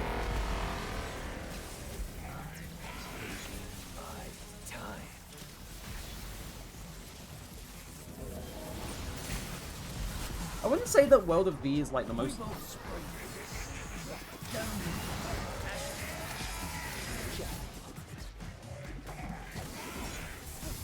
the most useful in terms of damage, but it makes up for it for its utility for healing. Ow.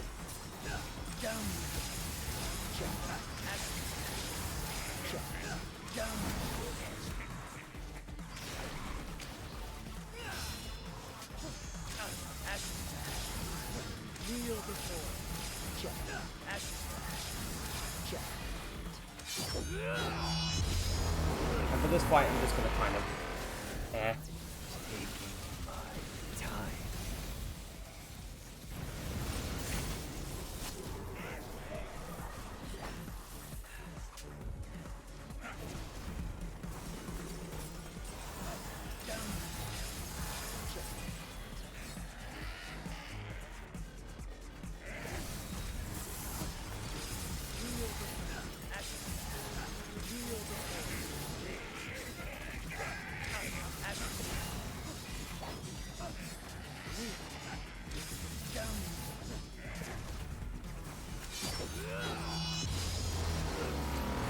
I don't even know if it's even possible to just kill all three of those heads at the same time to stun him anymore. We both spring from the same place.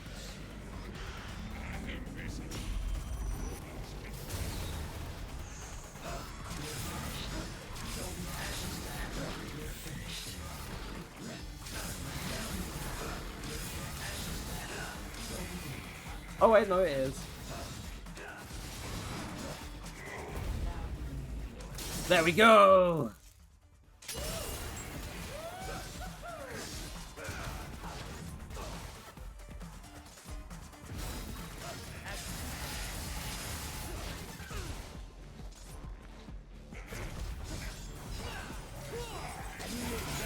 Whoa, okay.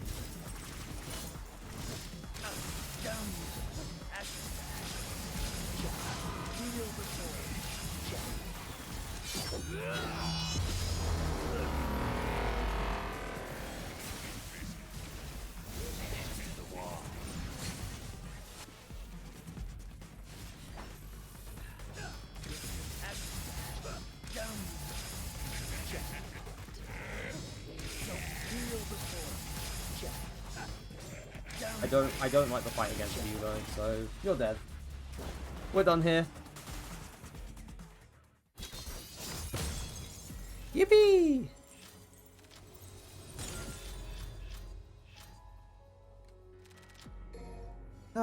Right. That was good. That was good, even though I kind of don't like that fight, because it kind of forces me to just kind of hang back, especially on this difficulty.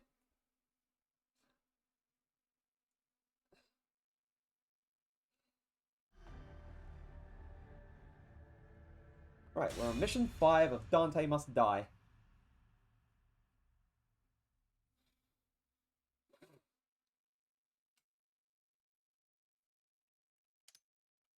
My man's all stanced up.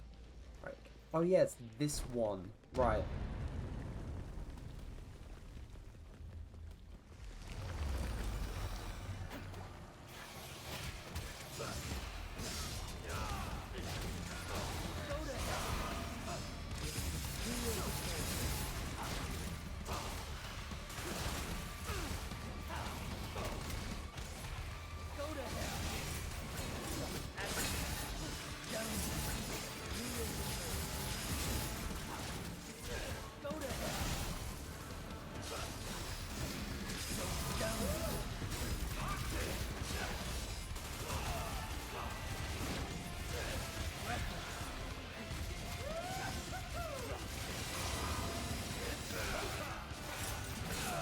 Oh, I was trying to...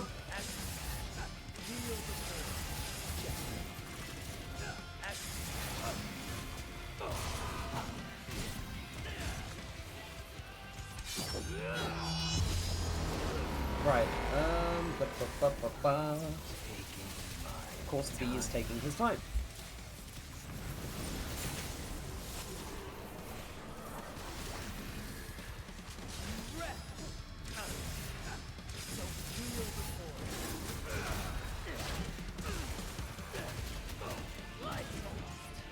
I think one thing that's kind of I'm uncertain about. I don't know if one could ever play Bayonetta on stream. Simply because of, you know, that game and its style and everything. Like, I don't think it would be possible to play Bayonetta on stream, because if it was, I would definitely want to try and do, like, higher difficulty stuff on Bayonetta 1, but, you know, it's Bayonetta. It has a certain way that it does things, and it wouldn't be I feel like it would break TOS. So, yeah, at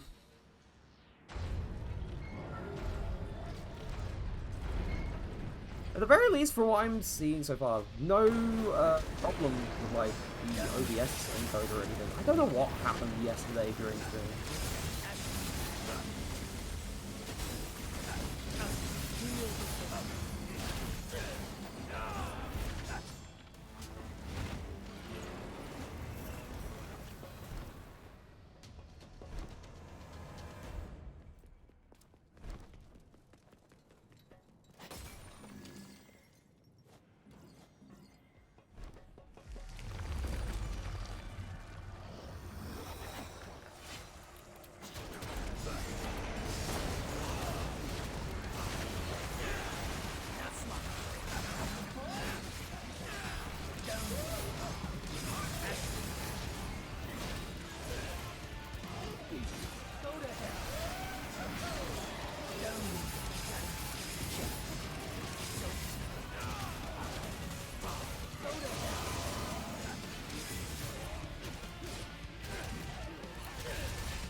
Oh, bro! I blew my goddamn self up!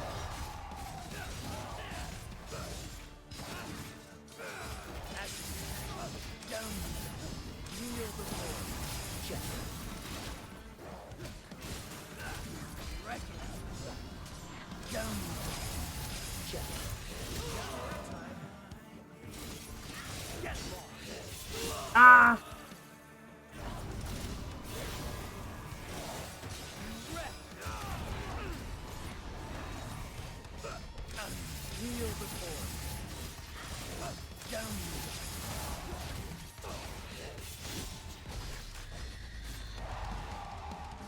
Slow-mos are always so cool. Ah.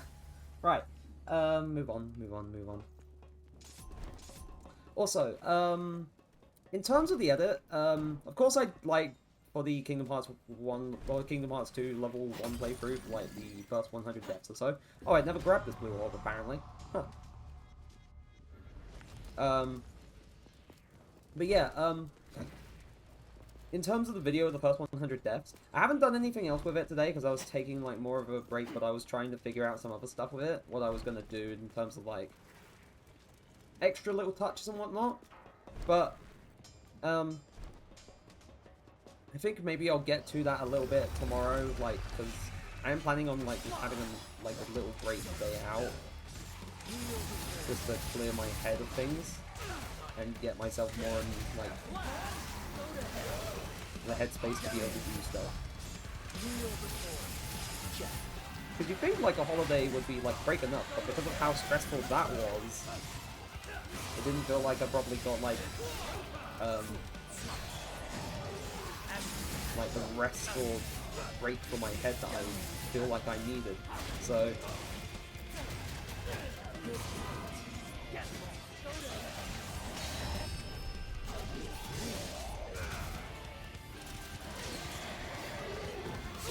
I'm trying to jump.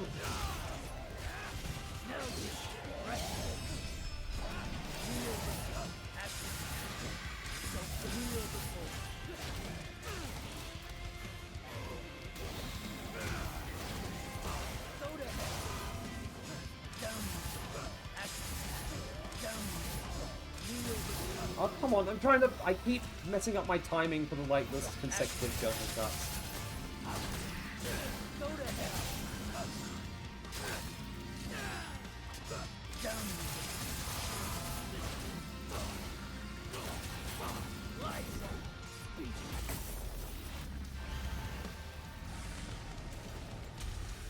Goddamn, I think, yeah, I'm definitely gonna draw Vergil for one of the, like, the next, like, for one of the next things I draw. I want to draw Vergil again.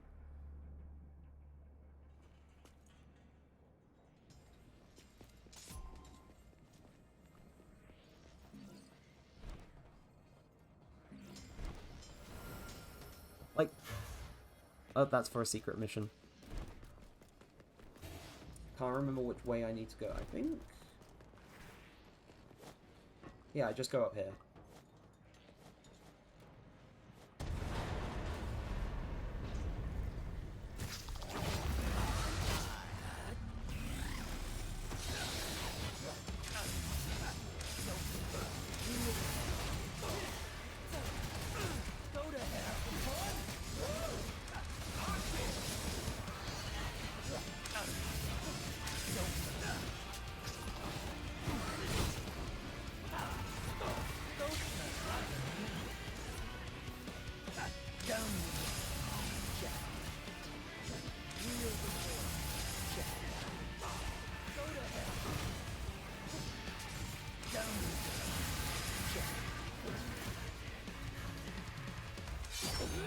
I'm trying to do the input, like, there. To keep myself safe.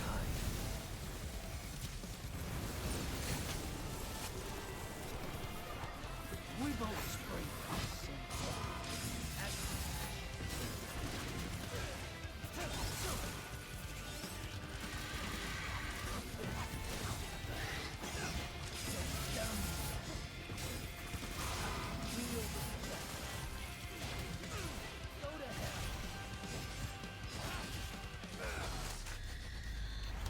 That's so much, that's... I keep going on, but there's so many poses that you can draw Vergil in. Like, so many dynamic poses. It's great. It's fucking great. So many of them.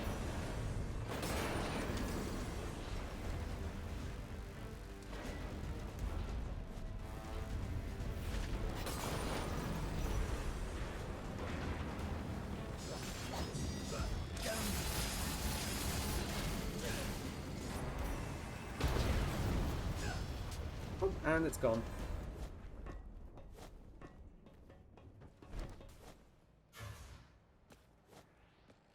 I don't know why I was going up there. The thing to progress needs to be, like, destroyed here, not, like, up there. Me being a bit silly.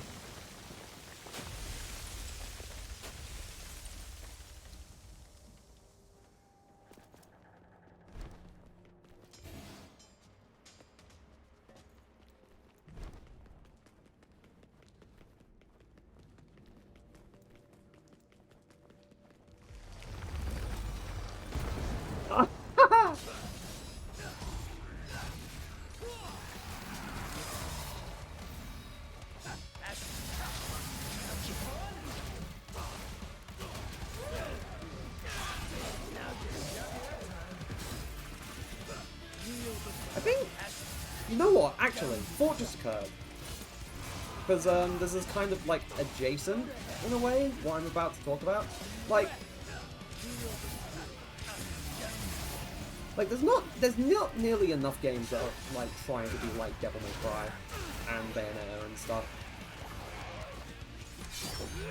Like sure, like and I guess Metal Gear Rising as well, but like there's not nearly enough games that try to sort of like do what these games do in terms of their gameplay style, in terms of the combat and like the characters that you get to work with and what you get to learn in terms of abilities and all that jazz. And I wish there was more games that tried to do things in this way. Because at the moment, like in terms of action games, it all feels like things are just kind of like going the way of, Dark Souls and Elden Ring and Bloodborne are all successful, let's just make another game like that. And while that's not necessarily a problem, it's kind of emulating the same old problem that plagued stuff on like first-person shooters way back when, and I guess still does so now, but like where it's just like things are becoming oversaturated with so many games trying to be Dark Souls and Bloodborne and Elden Ring. When really, I wish we had more games that were trying to be Devil May Cry. Not like exactly just like Devil May Cry, because you know Devil May Cry is has its own style, same with Bayonetta, but you can't exactly replicate.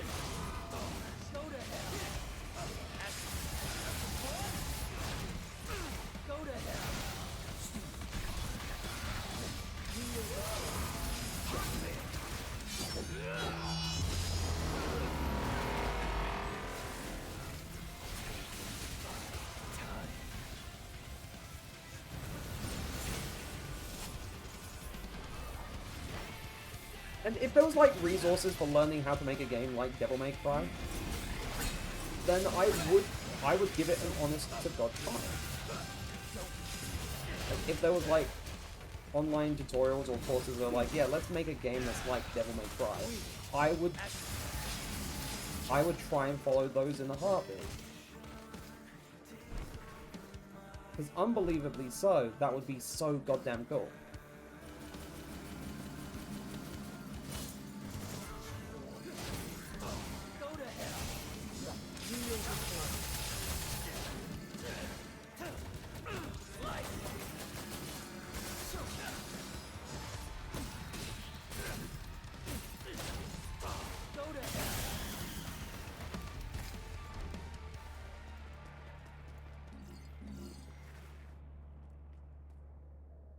Oh yeah, no, now I remember the boss that you fight in this mission. Now I remember, it's the bloody horse.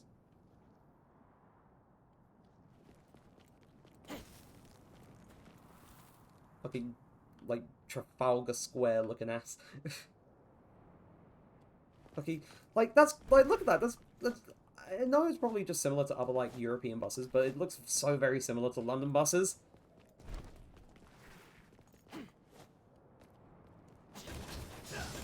This looks like a British ambulance, and...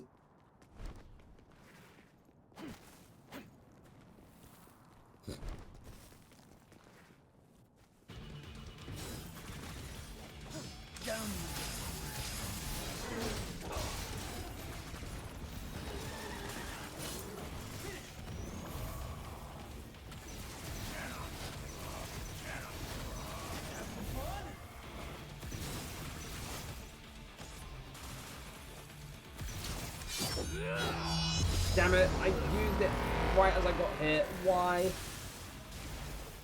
Gouge him. We both spring at the same house.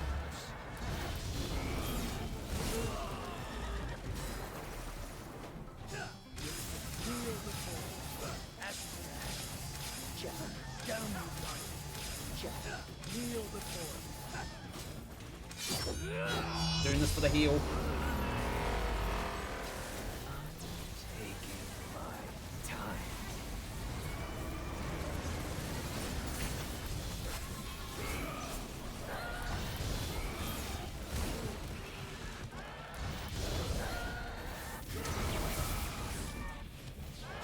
Down.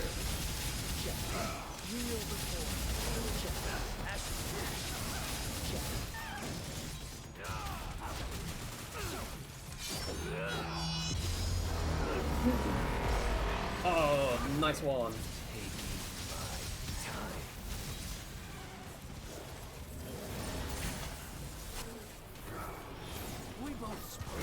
Ah, I didn't have time to react to that.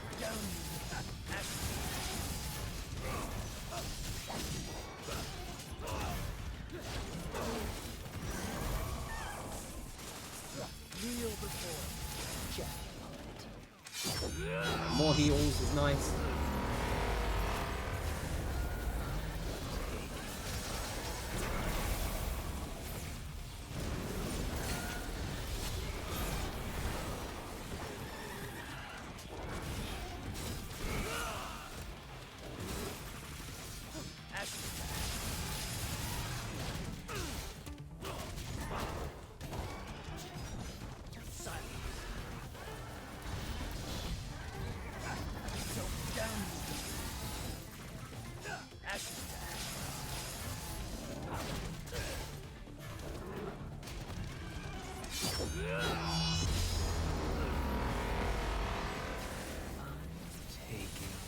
Oh, right. He's sending out the bloody spears that slow down time for me.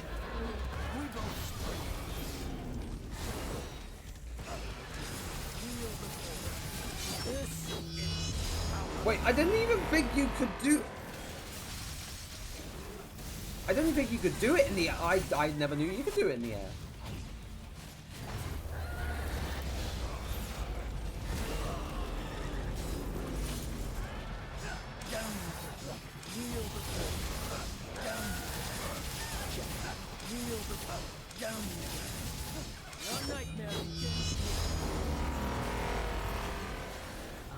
Yeah, I'm gonna have to.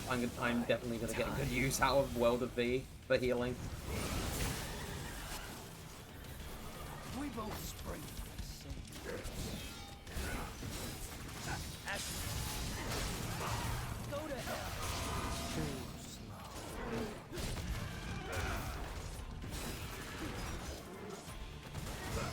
Go down.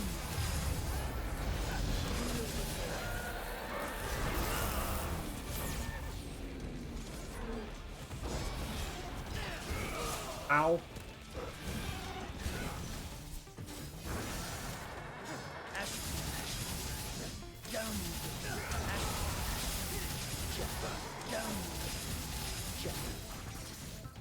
I need the heals.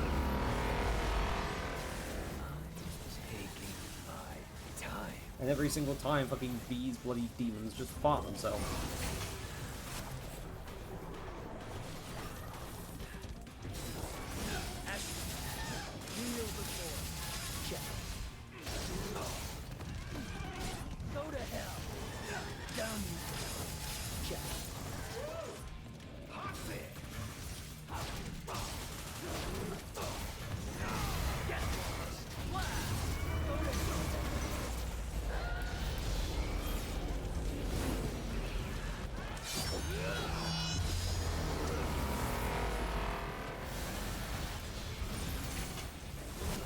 Oh, this isn't good. We both spring. Get up! No! I'm not restarting from the start. I'm just gonna have to use the gold orb.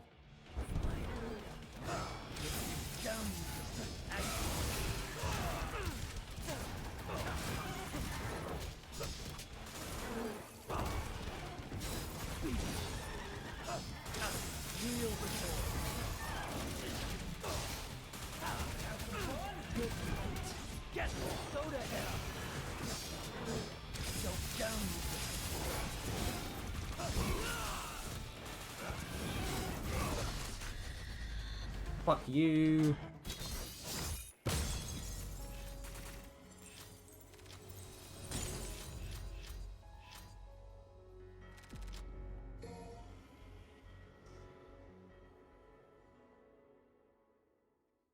Oh, gosh.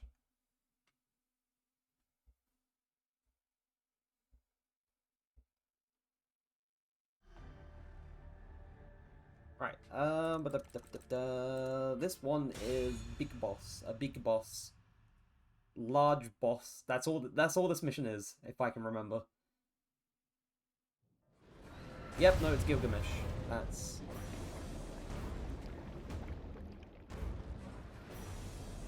It's this giant thing.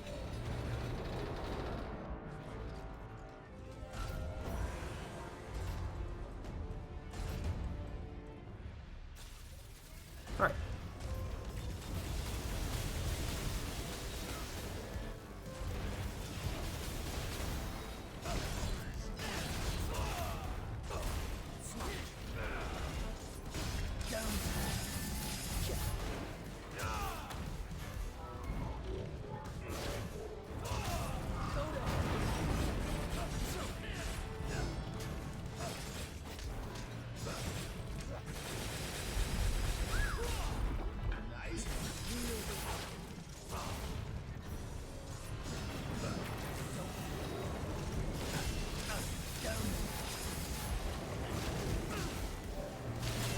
Ow, that hurt.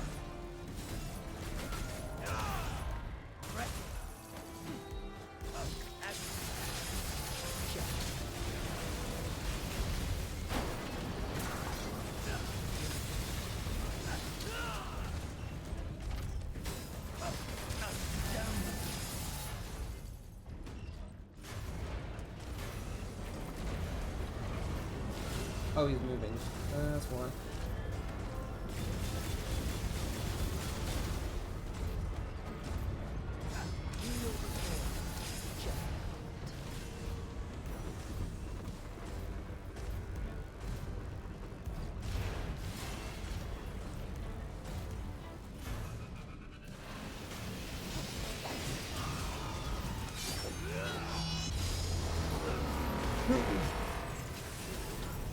Oh, that just... Oh, that's funny.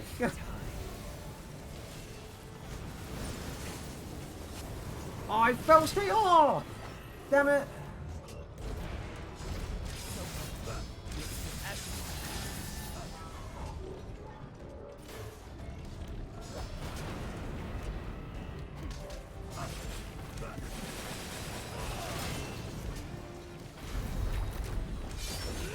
I was in the middle of doing the thing! How? I thought...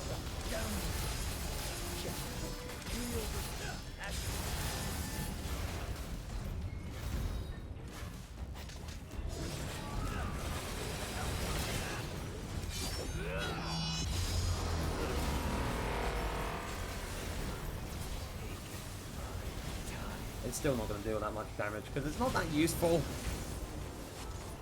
It's not that useful in terms of damage.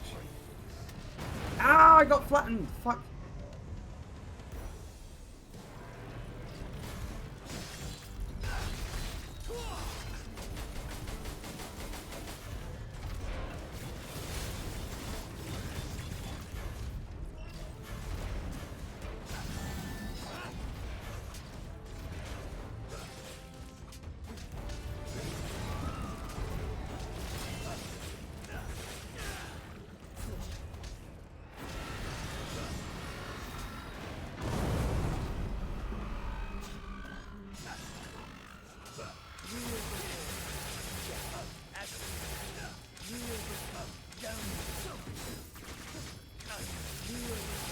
Now I'm thinking, it can't be that easy to just get so much damage on him.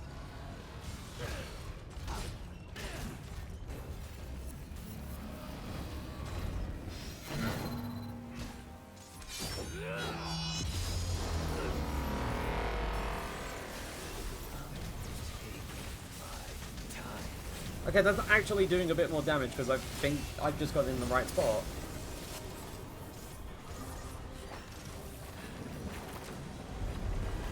So I find it funny, it remembered where I was, because V fell off.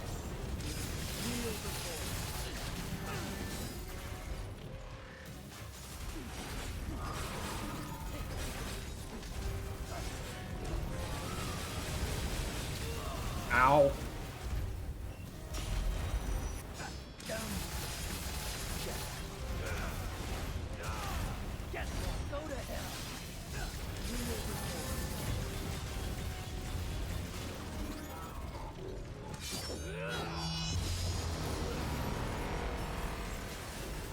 Really?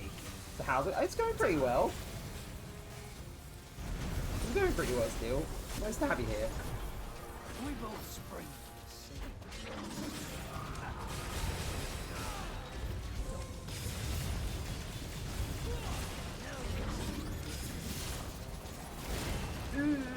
Fuck.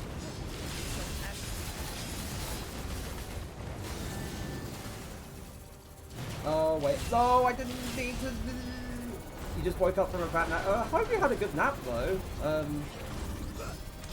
I don't know if you intended on like it being that long, but I hope you had a good nap. Oh fucking god, I hate those spinning things. I hate them. I hate the Beyblades. Well, I love Beyblades, but I hate those ones because they're not very friendly. Ow! I didn't even mean to get caught on that. Can you let me get up, please?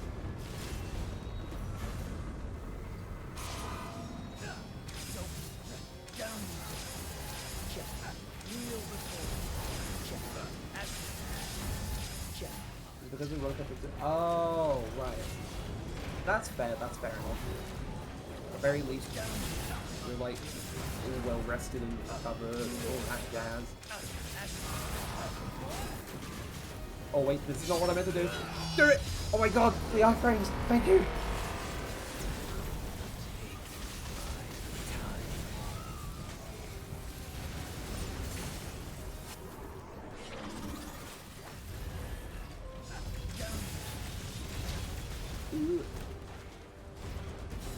Because I feel today, for the most part, things have been fairly ordinary, except for like things I'm trying to do.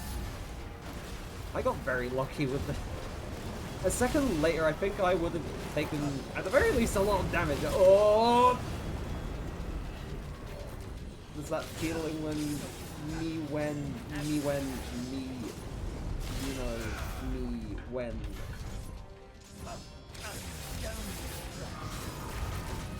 Oh wait, I should get away. Oh, good golly god. I'm on fire now!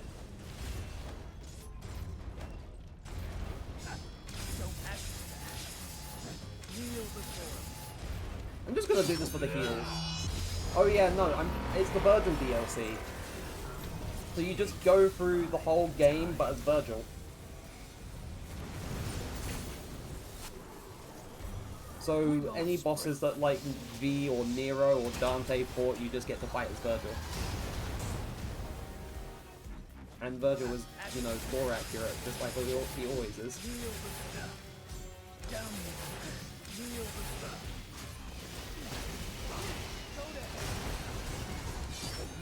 Oh no, I mistimed that. That's not good.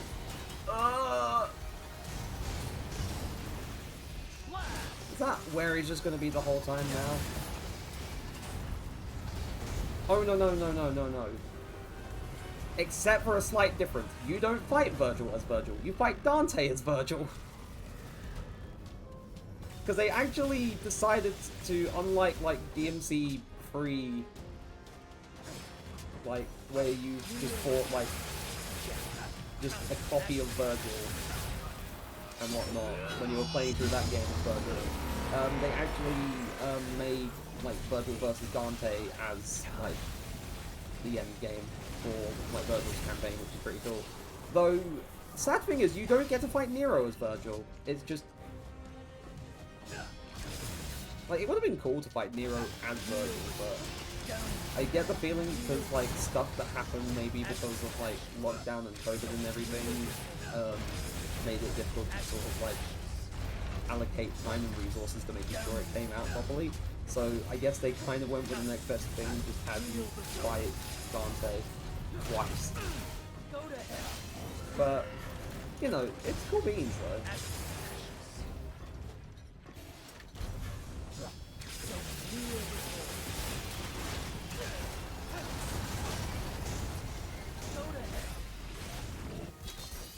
Right, that was sick. Holy. I also realized the fatal error I made in not making sure I have my water in here.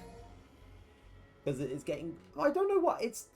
To be fair, it's only, like, slowly edging into autumn. It's... Wait a minute. No, it's only slowly moving into autumn. That's what I mean. That's what I mean. We don't talk about how I phrased it before. Shut up. Anyway, it's slowly moving into autumn. It's only like the start of like September, so you know it's not gonna be like cooling down just yet. But it's slowly doing it. But at the same time, it still gets very warm in my room. Though I feel like part of that problem is my PC, because you know what PCs and laptops and the like are like when they are running, and you know they do things and they do a lot of things. The fans ramp up at times and all that jazz. And also, my controller cable is stuck underneath something. Stuck underneath my little footstool. That's where it is. I thought it was stuck under my chair. Anyway, mission 7 was... I'm trying to remember.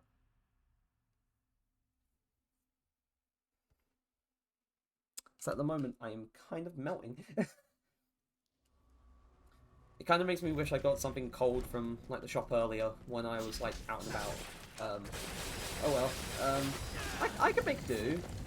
I can make do with things, but it's just going to be kind of uncomfortable with like the heat and the sweat and whatnot. Which is a shame because you're on the Hoyoverse grind. ZZZ or like anything else.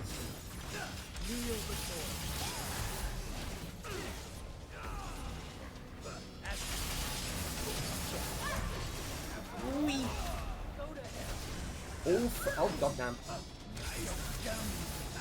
Like alternating between all of them. I mean, of course it'll be alternating between all of them. That was a silly question from me. But a question's a question, even though it is kind of silly. Never liked the death scissors.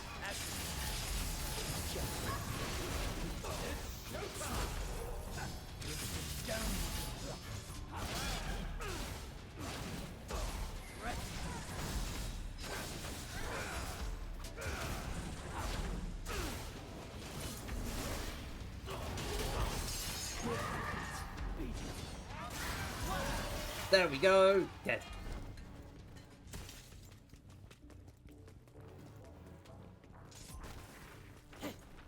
I've been trying to play more little bits of Yu-Gi-Oh! Master Duel, because for the longest time I thought, in my head it was like, I wish I could be decent at Yu-Gi-Oh! But it was always the case I said, oh, I feel like I wouldn't be able to like learn it, or it would take me too long. But it's more of a matter of I never made time for it. And that's the same with a lot of things. I haven't really... I'm not the best at making time for some things, which is... Keep winning my 50-50 on it, saying like, boo. It's like, if only you win the 50-50s on your main accounts, it would be great, but it's always the alt accounts.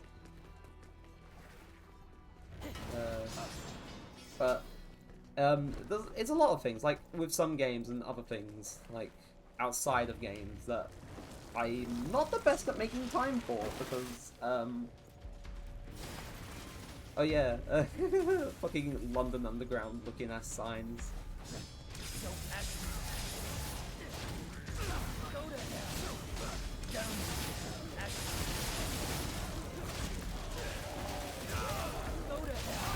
Yeah, but it's okay, my ult.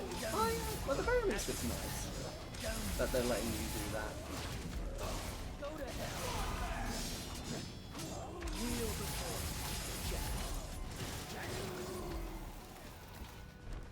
But in terms of like Yu-Gi-Oh! Master Duel, I've been playing a few more bits of it lately. For the longest time, I remember 2 years ago when I was trying to sort this out, like when I was trying to get into it when it first released, but then I just stopped. I wanted to make a very good like synchro deck, and there was like a whole bunch of cards that I needed to like have like the gold points and like the ultra rare, like the rare, super rare, and ultra rare points for, that I couldn't just like easily get because I either had to do the dual pass or I had to like scrap cards of those rarities to get like a small amount of stuff back in order to even get close to making them. And I kind of gave up. But recently, like in the past few days, I thought, you know what, I'm actually gonna like build like the one synchro deck that I've been wanting to make, because It's basically just a Stardust Dragon deck. I just wanted to make a Stardust Dragon deck because I think Stardust Dragon is very cool. Like, even if Stardust Dragon is not the best card, I still think it's very cool. And somehow, I actually managed to end up with a pretty decent deck out of it. Especially with some of the combinations of the cards. I know, like, my main, like, emphasis was, like, trying to find, like, something with Stardust Dragon in it, but at the same time, it feels like there's one card in particular that deck feels like it's built for, and that's Satellite Warrior. And I know it's probably just me going on about Yu-Gi-Oh! Stuff that I've been just doing as of late, and it may not make sense to everyone, but it's a pretty cool card. I wouldn't have really known about it if oh god damn it, I don't get the iframe for that.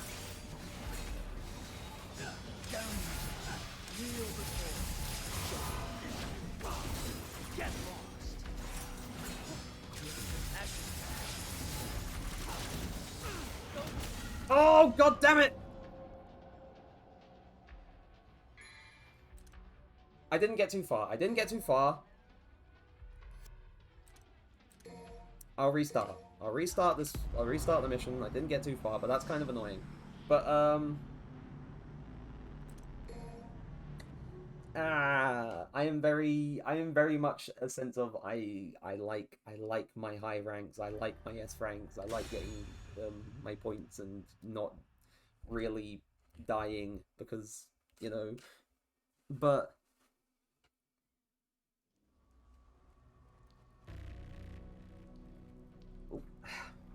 Sweat. Lovely. Ugh.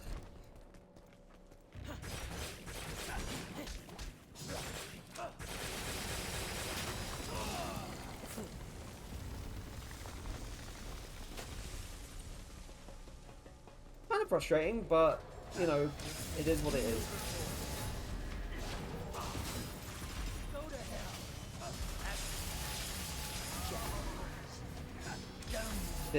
No, it didn't die, it just disappeared and just decided to reappear.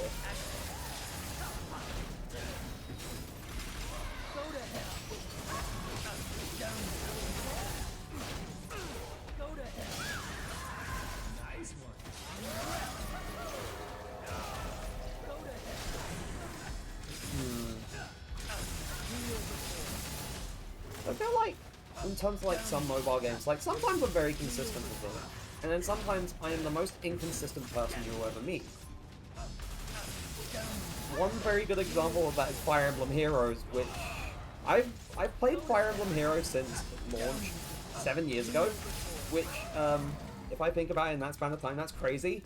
That game has been getting like characters and like story updates and stuff like that for 7 years in a row, and that's incredible considering the fact that some of like Nintendo's other mobile games, like Vergil Lost and the like, have shut down.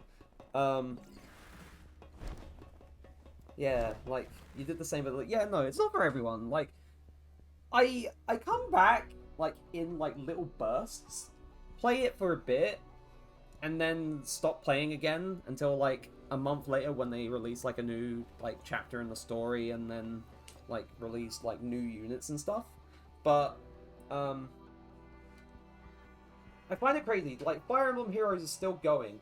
Stuff like Miitomo, Animal Crossing Pocket Camp, Dragalia Lost, and so on, just are not around anymore. I miss Miitomo. Like it was like an extension of Miiverse in a sense, like with like the posting and stuff, but.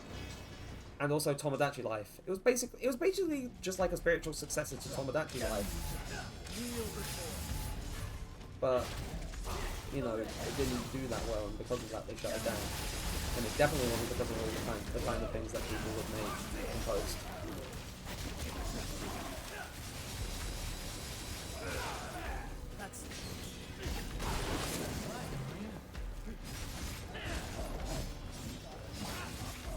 And because I didn't know too many people who like had like Nintendo stuff and Miitomo and the like, I never got to fully experience what the app was like. Ooh. I never got to experience what the app was like, and that sucks. That's my back.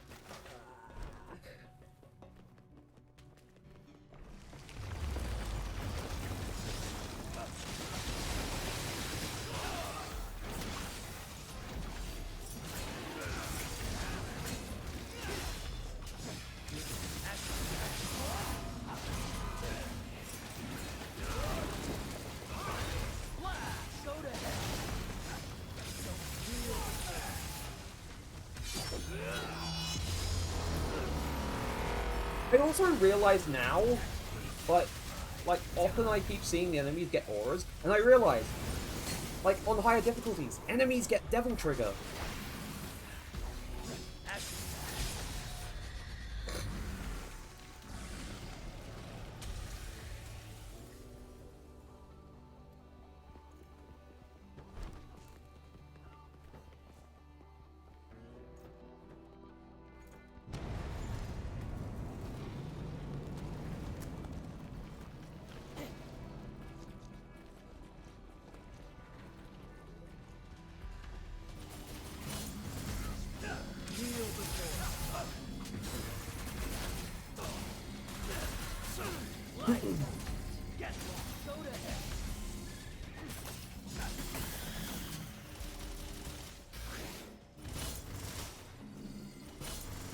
These mushrooms are not my friends.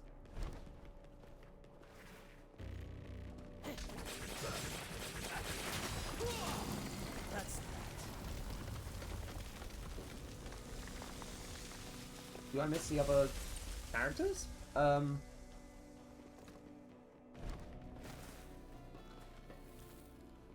Because like Vergil's like on his own, you don't see any of the others, which is kind of, but understandable because Vergil's like stuff in previous games has always just been like just him.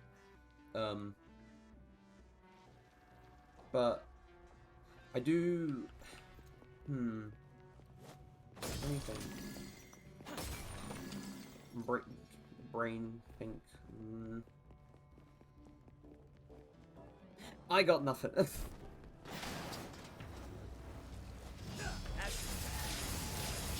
Back to like the whole deal of like Nintendo and Miitomo.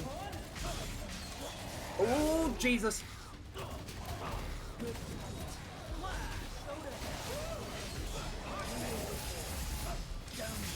Anyway, as I was saying, like the whole like business of like Nintendo and Miitomo, and like Miiverse in general. I miss Miiverse. Even though it was kind of a hellscape at times because of like some of the things that people used to post, like the like something that would go down in Miiverse history when it was like a person saying, "Now Dora giving birth," like that was weird. You people kind of weird, but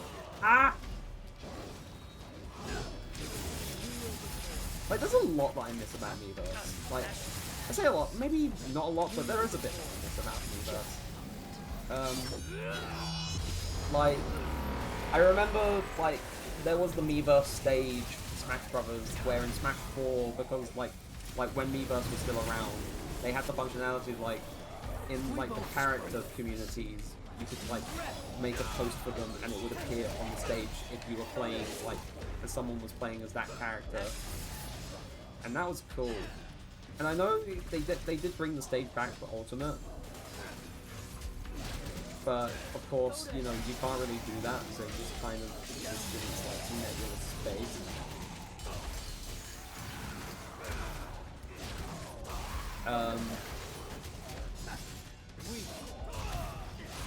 In addition to that, there's just like people that I met there who were pretty cool people, even though I was like a bit younger at that point. So I guess me being homeschooled at the time was like, oh, you know, people to talk to. So it's like not like as alone and stuff. But like I used to RP on Miiverse as well, back in the day. And I used to RP with some people, like, after we managed to get each other on Discord, just before Miiverse closed down.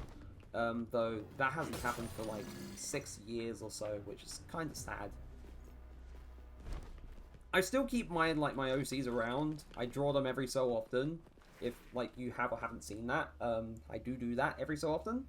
And I want to try and like write the little story things about them, because I have like cool like backstory stuff that I want to write out for them, but at the same time, as I said, I'm bad at making time for these kinds of things, so I just end up not writing about them, and it sucks because I have the ideas that pop into my head for them, and then I don't write it, and then they vanish, and that makes me sad. But there's a whole bunch of stuff that I miss about Miiverse.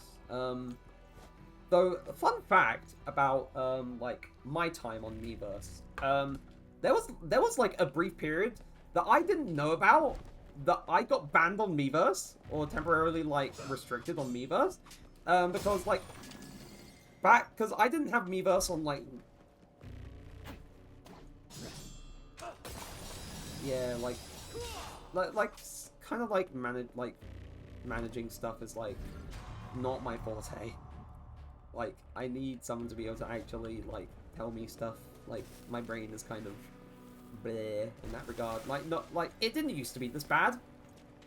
I used to be a lot better at like planning things out and making time for things, but it's progressively gotten worse. But anyway, yeah, so like I didn't have a Wii U, so I didn't have Miiverse immediately. It was when they released Miiverse for the 3DS that I started getting into things. And because like when Miiverse for like the 3DS released, they added like the 3DS games to the communities and stuff. And one of the main ones that I hung around in like at the start of Miiverse's lifespan on the 3DS was the Pokemon ones. And like how like with Miiverse you were able to just kind of like you were either doing like the text posts or you would draw and stuff, and like all the drawing and stuff was pretty cool. You had some people who did pretty well as artists on Miiverse, and like whether that was like using Miiverse's like built-in like drawing stuff like PictoChat, or if they were using like Art Academy and whatnot. There was like I know there was like quite a few people who did that. Whether it was like normal Art Academy or Pokemon Art Academy or stuff like that. But at the time, I used to just like go onto like the normal like drawing, like post drawing stuff, and I would post like drawing of Pokemon, because you know what else would I do at like age 13 or so.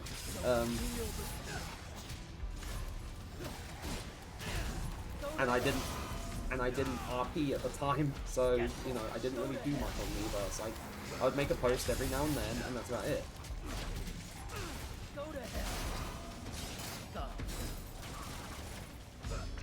The frame rate is kind of chundering. Hold on. Let me just like game options.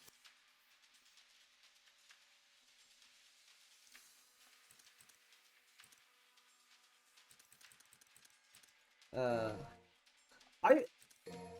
honestly like. Yeah, I could have done that. I could have done that at the time. Yeah. Also, for some reason, the screen resolution is not 1920 by 1080, and that bugs me. There we go.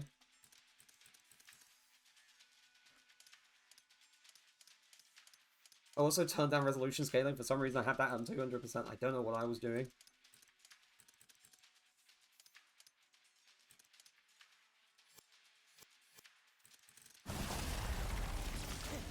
I don't know what compelled things to be running at that high. It was not doing me any good. That's bad.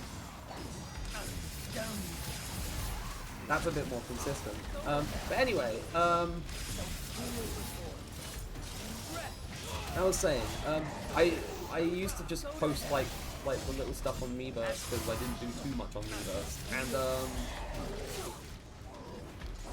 the thing that happened is that I drew Beldum. Like, I drew the Pokemon Beldum, but Beldum as a Pokemon, you can kind of guess what like either people in the community or moderators thought it was. Because, you know, Beldum as a Pokemon is like quite a phallic shape, So, I got banned or restricted from Miiverse, and I didn't even realize it until months later when I returned. They said, "Oh, you've been banned," and like my fucking notifications and stuff. I was like, "Huh, that happened." All because I drew Beldum and they thought it was a penis.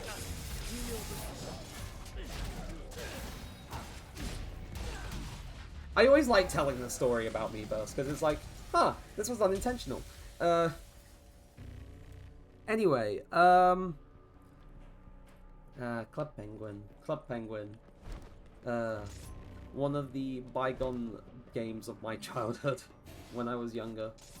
I remember like being like younger and just playing Club Penguin with like someone who's not my friend anymore, which is kind of sad, but I used to play it with them like fairly often.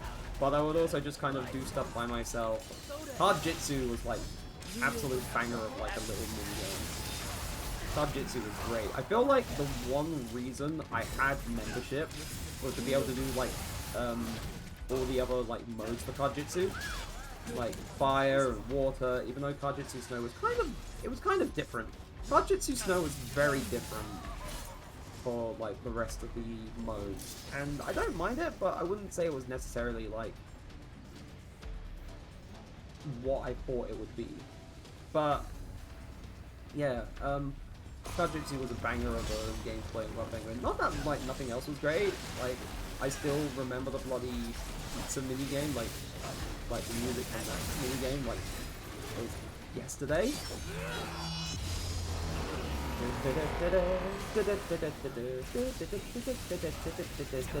Like, I can remember it. I can remember it just crawling in my head. That's just crazy. And I know that, like, there's, like, you know, much like in the same vein of, like, Toontown had, like, when it shut down, people making Toontown rewritten, and then other people making Corporate Clash. There was, like, originally there was Club Penguin rewritten, but they tried to monetize shit. And because of that, they got caught out by Disney.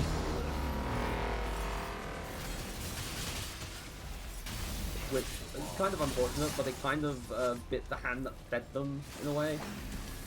They thought they were unstoppable, and they got caught out for it. But then there's another one called New Club Penguin, though the shortening of that is kind of unfortunate. To be fair, Club Penguin's, like, initials is unfortunate as in general.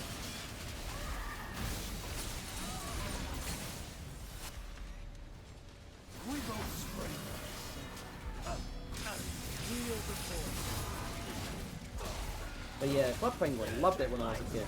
Even though towards, like, the end of its life cycle, I was a pathetic kid, and because Toontown Online closed down and like they cited, oh, we're focusing on Club Penguin, I was thinking, oh god damn it, I hate you. I hate you, Club Penguin, because you were the reason why Toontown Online closed. Because I love Toontown Online. That was like a real like emo sort of game from when I was a kid that I loved a lot. And like I got back into it like a month or two before they announced, oh, we're closing the game down, we're shutting down. And that sucked. And then, like, the game closed down, and then Toontown Rewritten exists, and Toontown Corporate Clash exists. And it's quite interesting, actually. Like, this is not necessarily what I thought I would be talking about on stream today, but you know what?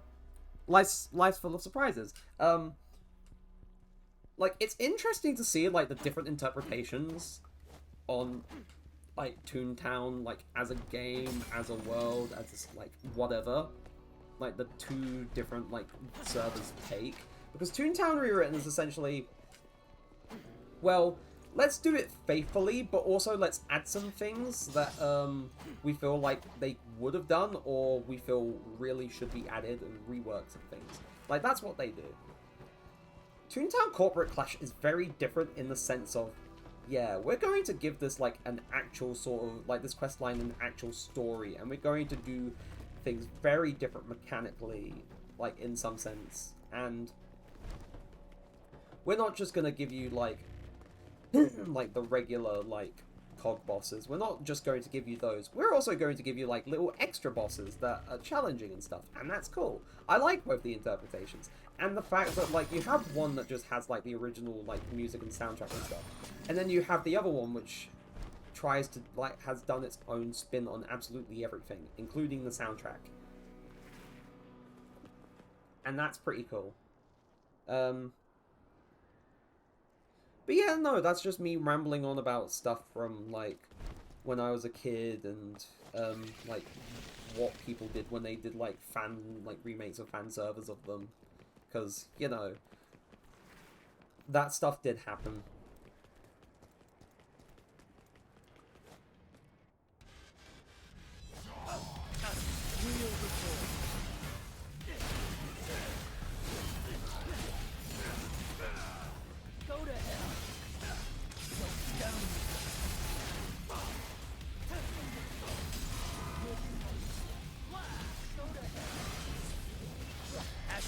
At the very least,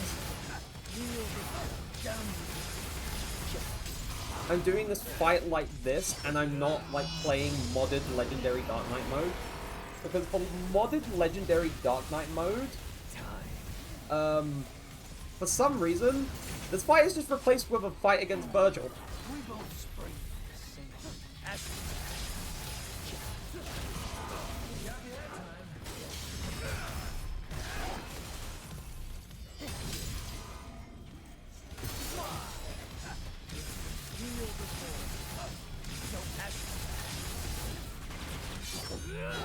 Need the heals.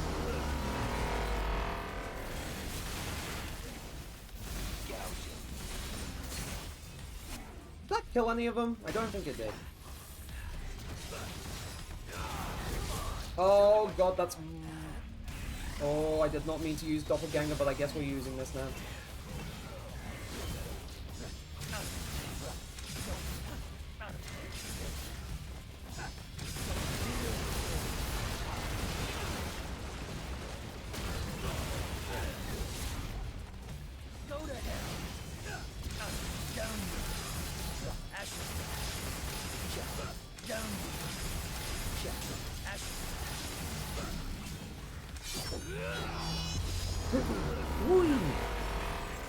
Thank God.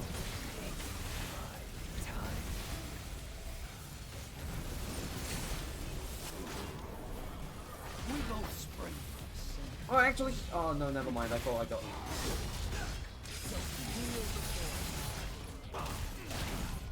Go to hell. Down. Go to hell. Woo!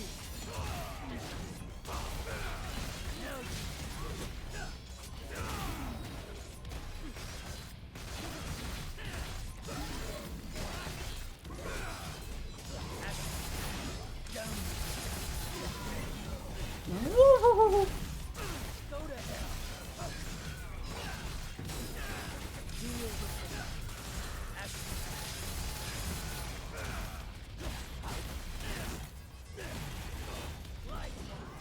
Ooh.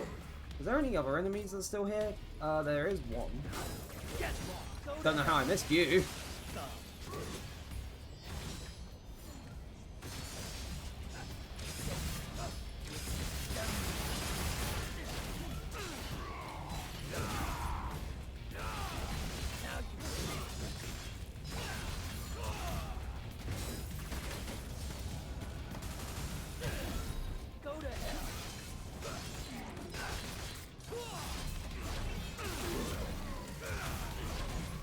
Also, one thing I've been pondering, because I kind of brought up, like, fun little factoids about stuff, about, like, the original Rayman, because that's a game from my childhood as well as Rayman 2.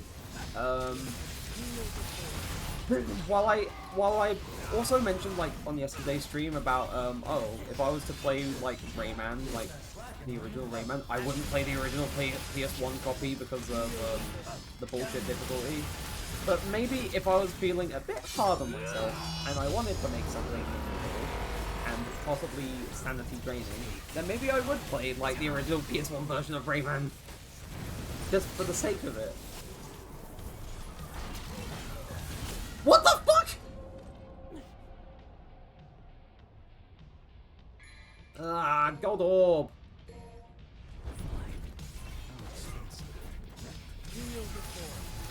Like, honestly, I know why not, but at the same time, in my head, I know of the horrors.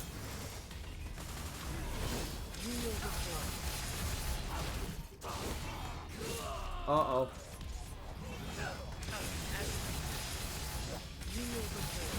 I know of the horrors of the original Rayman and its difficulty.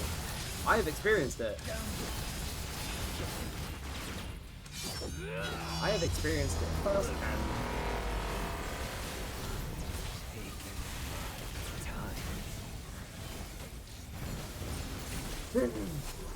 And that is all because they just didn't playtest it.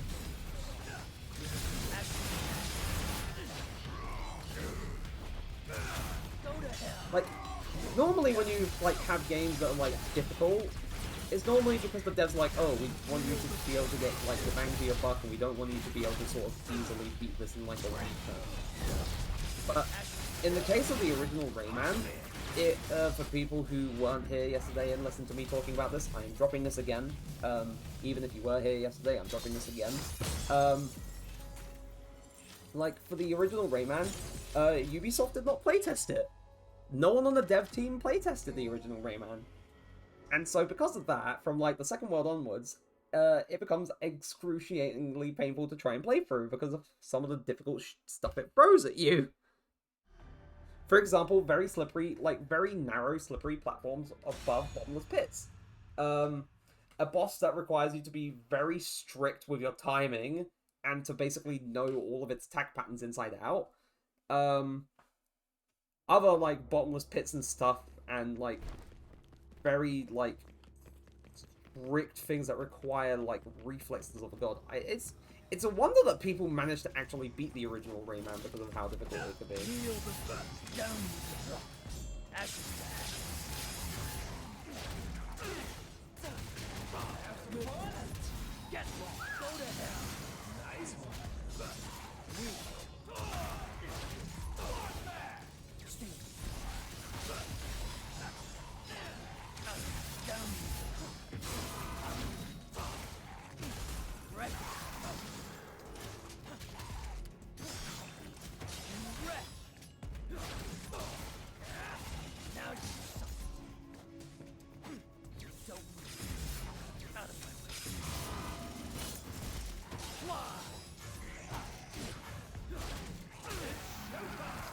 But you know, fun times if I eventually do that. There's like a couple of like playthrough ideas I want to get through. Whew. Eventually, when I find the time, or when I'm able to make the time, or get through other playthroughs and stuff. When I get better at just like managing things in general, because sometimes I do kind of, as I said, I do struggle with that kind of stuff, and I do want to work on it.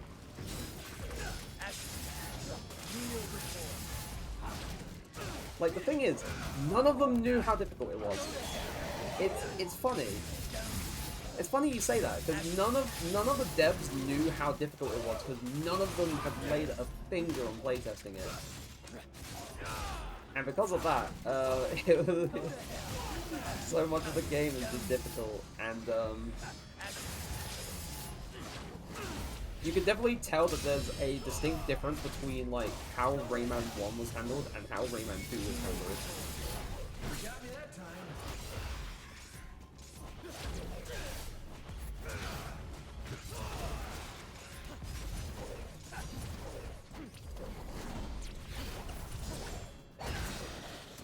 Gotcha.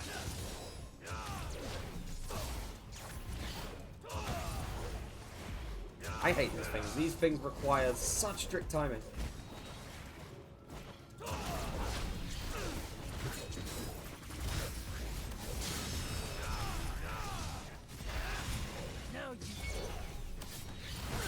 Oh!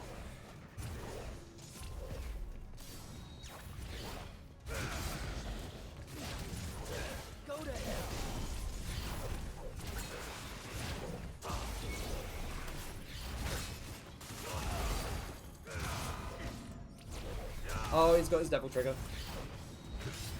Oh, why? Fucking... Alright. Didn't get too far. We'll revive here. Or we won't revive here.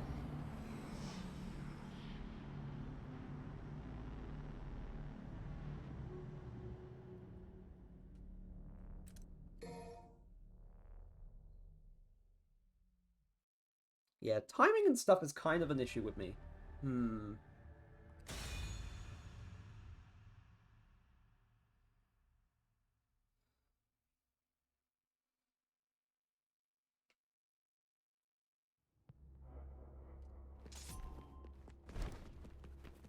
Right. At the very least, it's not like, oh, we get to the boss and we just have to fucking use a gold orb. I didn't...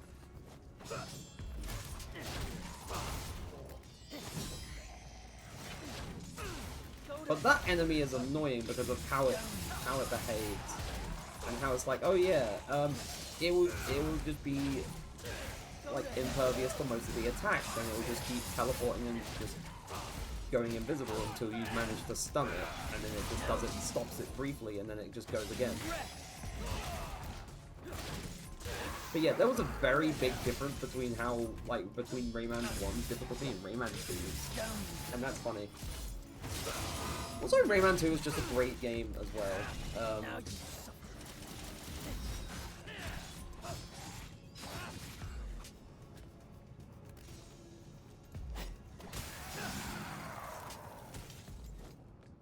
Yeah. It's a game. It is definitely a game. Rayman 1 is definitely a game. And, like... I do enjoy that, like, the general consensus is, like, the art style and the music and everything is beautiful. It's just that the gameplay kinda sucks. Like, when you get past the first world. When you're in the first world of Rayman 2, no, not Rayman 2, Rayman 1, it's like, wow, everything is so fun, whimsical, charismatic, and then you get, like, later in the game, it's like, ugh!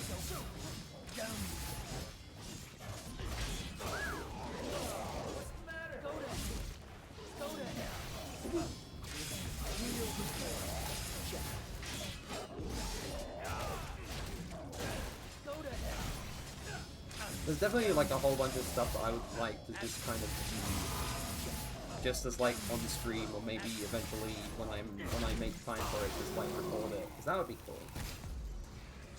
What I'm gonna do, just get my health back. I doubt this is going to... Oh, it actually stunned it a little bit, but it's not gonna do too much to it.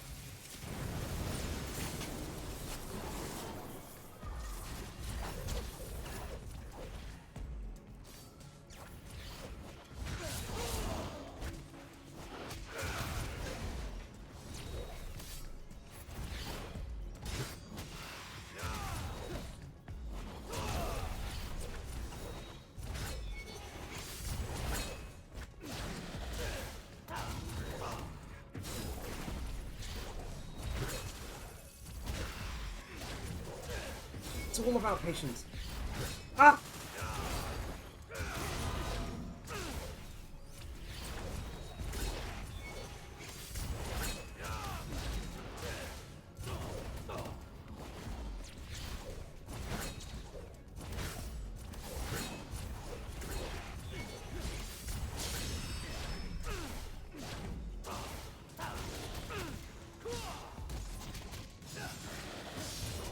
Oh, I almost had it. Oh, let's go! We got there. We got there in the end. Oh. Ugh, I hate those enemies. Like, here's the thing. They're cool, but they're also annoying to deal with if you're not the best at timing, like, parries, or, in the case of using Beowulf, like, timing a jump to... Because jumping with Beowulf does do, like, a little nick of damage. So, like, if you're fighting that enemy as Vergil, normally, like, using Beowulf is a good idea, because you just, you know, automatically, like, parry when you jump. But it's timing it and understanding when it's going to actually go in.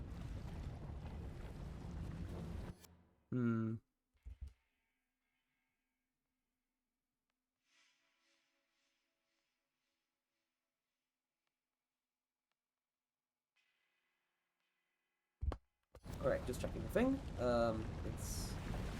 Right, that's just an orb. The stop is right here. Thank you for choosing Weird Lava Elevator. We hope you enjoyed your journey.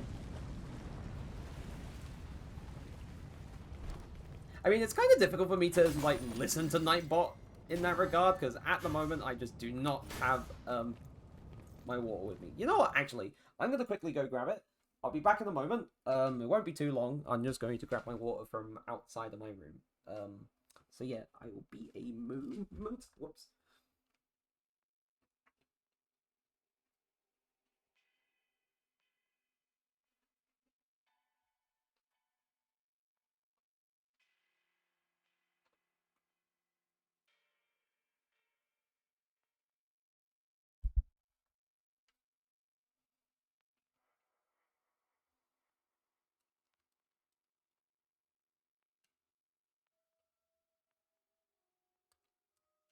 Right, there we go.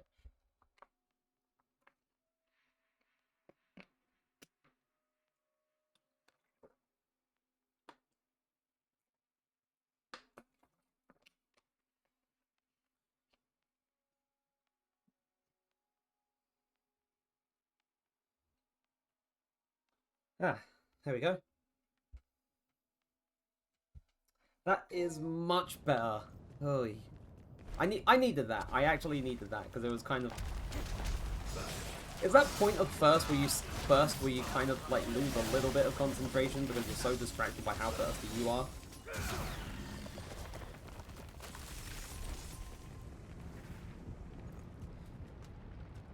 I don't know what joke to make here.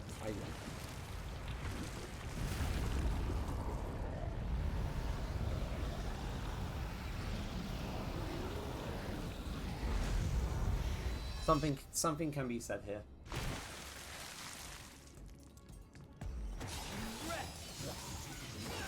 But I just can't think of it at the moment.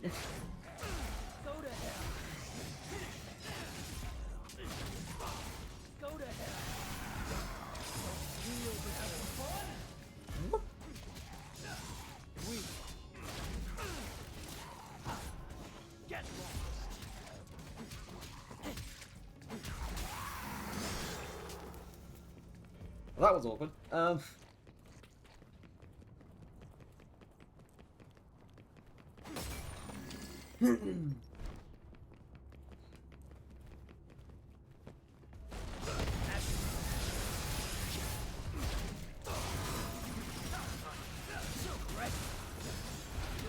Ow.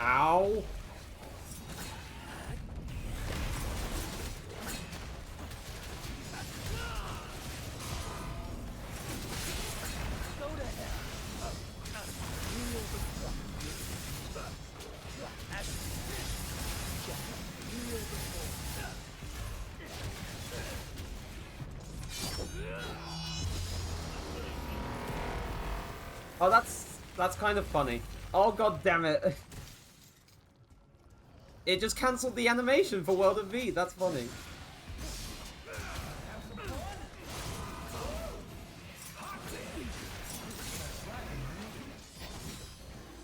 Oh, what the fuck do you mean it slow-moed his fucking spin but didn't actually do the damage? No, what do you mean? Ah, screw it, Gold Orb. I don't want to have to restart and deal with that annoying, like, enemy at the start again.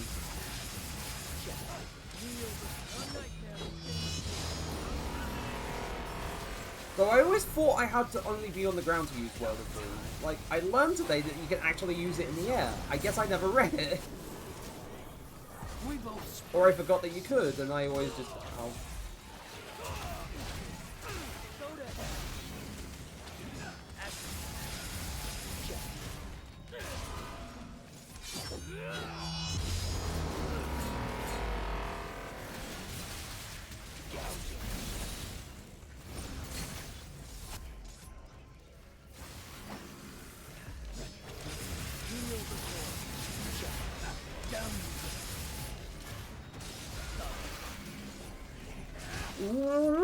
Woo-hoo-hoo-hoo.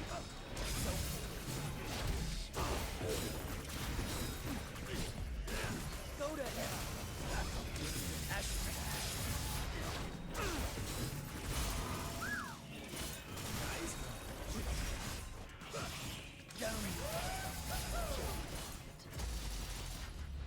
Do a front flip.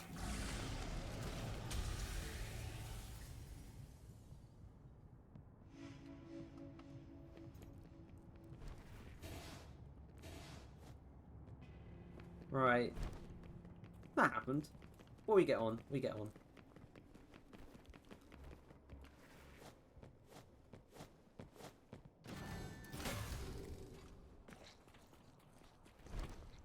Hmm.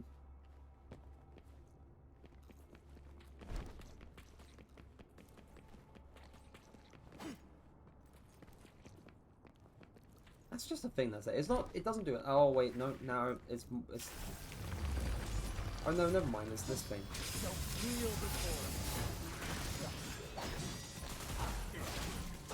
Go to hell. Down.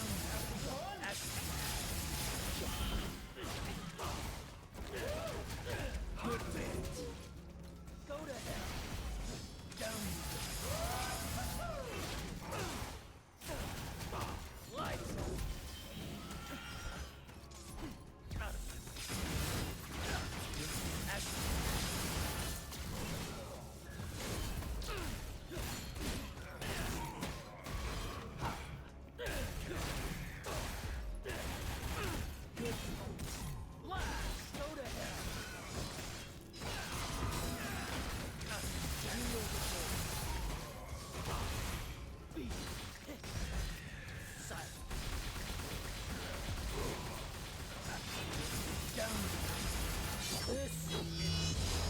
This is power.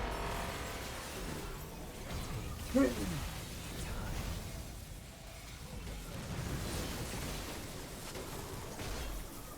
both spring from the same rock. So feel the force. Ooh. Go to hell. Blast. Trap. Down. Lights on. Beat. Go to hell. Oh. Whoops. There we go.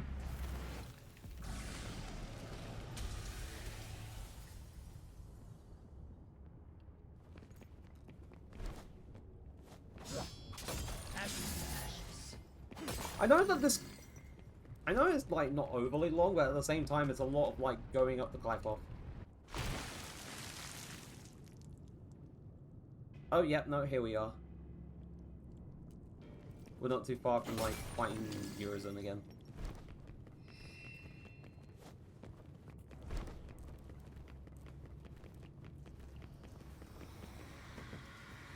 Or I say not too far, but we're still, like, a fair distance away.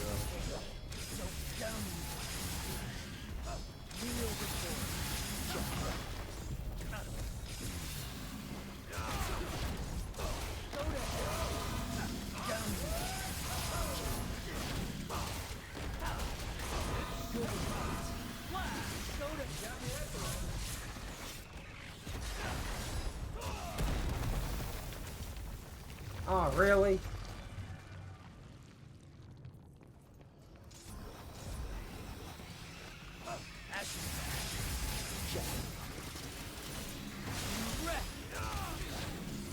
Go to hell.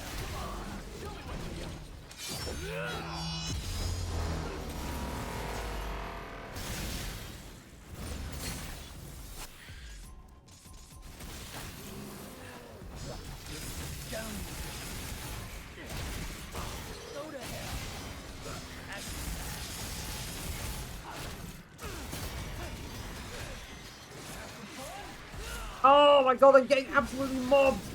I mean, it's so beautiful, but I always have a thing that happens in Star culture. Yeah, like, it's like things for, like, things that really go on the yeah. Like, different things that different people like. I don't know. Oh god, the frame rate. What's going on? My gosh. We both spring. Oh!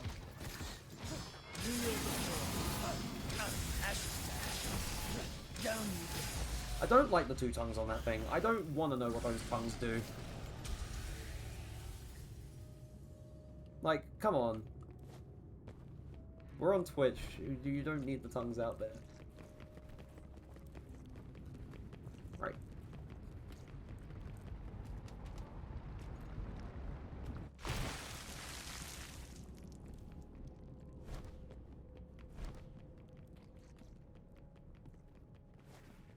No, I didn't.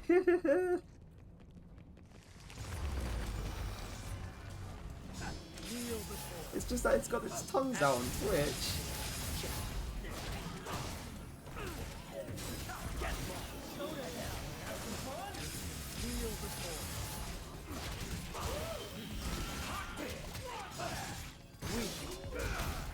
Oh, gosh. I feel like my one constant on Twitter these days has been everyone fucking talking about the Flames of Disaster from the Knuckles series. Well, every single one, it's just Wade Whipple saying, the Flames of Disaster! Like, I don't want to hear about it anymore. go to hell. So down you kneel before.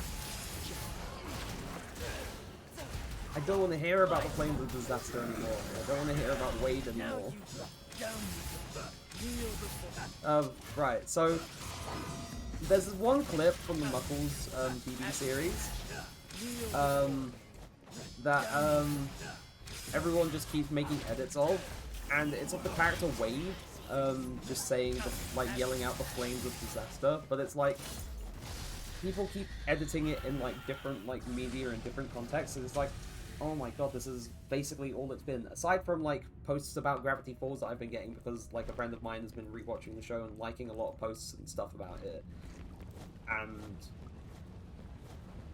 like that much I can tolerate, but the constant Flames of Disaster is like, man, are we gonna escape from it? Is it gonna end? It feels like, in a way, Twitter is kind of, I'm saying that like it hasn't been broken for a while. It's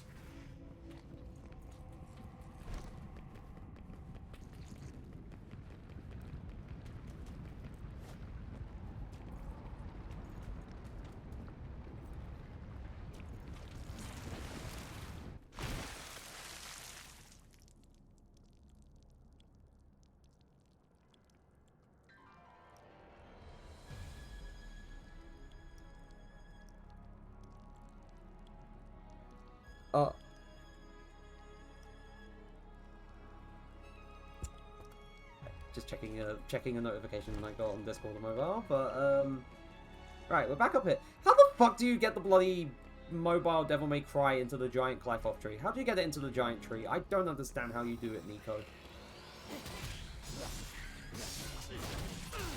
to hell. Blast.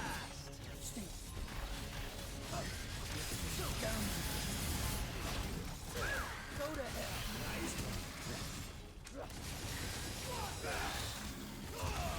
Go to hell. Kneel before.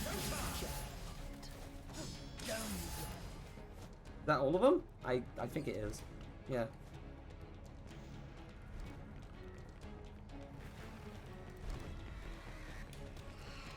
What? Go to hell.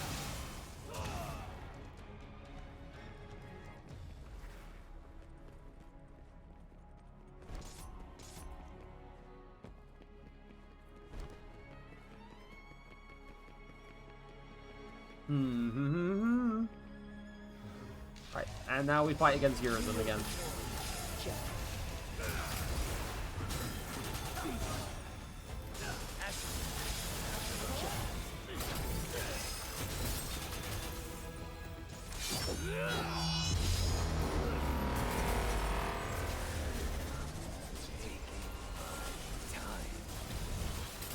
Damn it, he slowed down V's animations.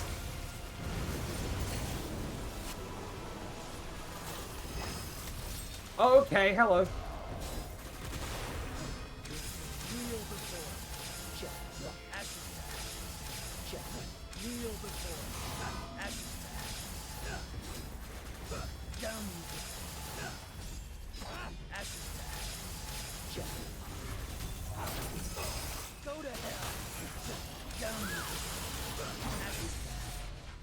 Oh yeah, and that's where the bloody fight ends, because then you get beaten.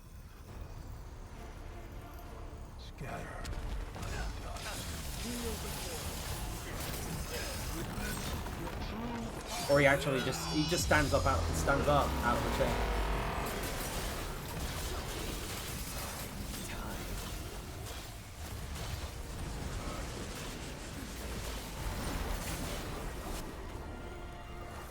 We both spring.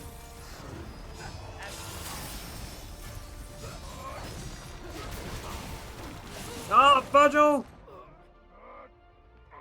Oh yeah, no, the fight's unwinnable as well here. God damn it, I forget. Ugh. That was less than desirable in terms of, like, rank.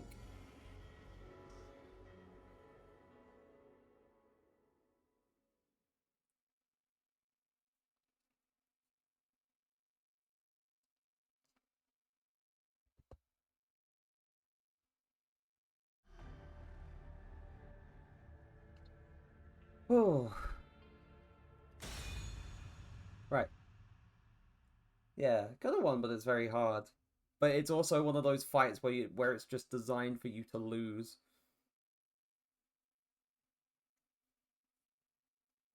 Rather than it be you win the fight, but then in the cutscene you lose the fight. Which is kind of an annoying trope. Like, if you're supposed to lose a fight, make it so you lose the fight. Don't make it so that, oh, I win, but I don't win at the same time.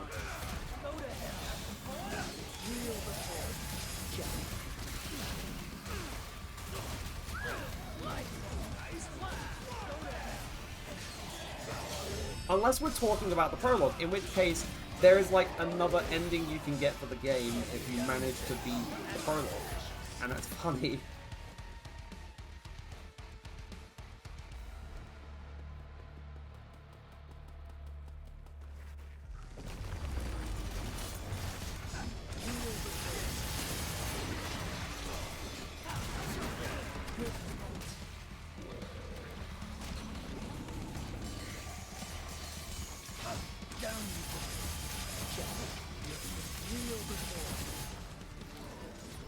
Oh, what?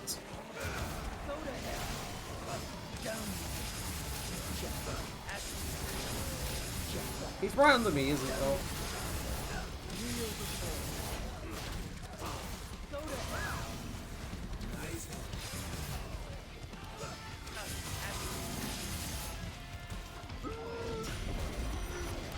No, I was trying to do Judgment Cut End.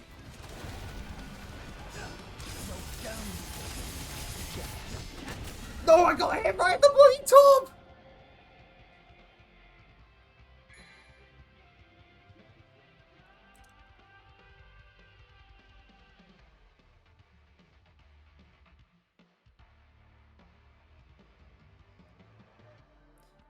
Right, we're restarting the chapter because we didn't get that far, but I wasn't expecting the bloody... so many jokes about the tongue. So many things that can be said about what that tongue do, but no. I refuse.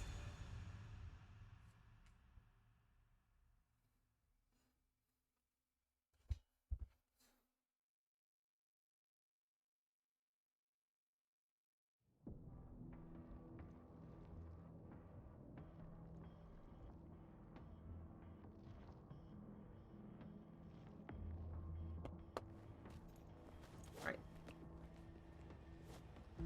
No, if I ever felt like it, I could just decide to cosplay Vergil again.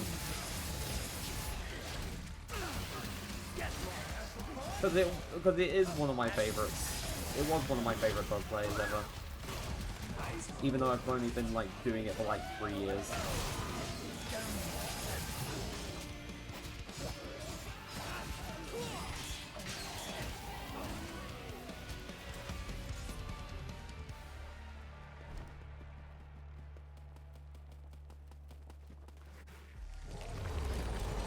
feel like I went too hard on focusing on that thing, and then I had all the other enemies to deal with. Hello!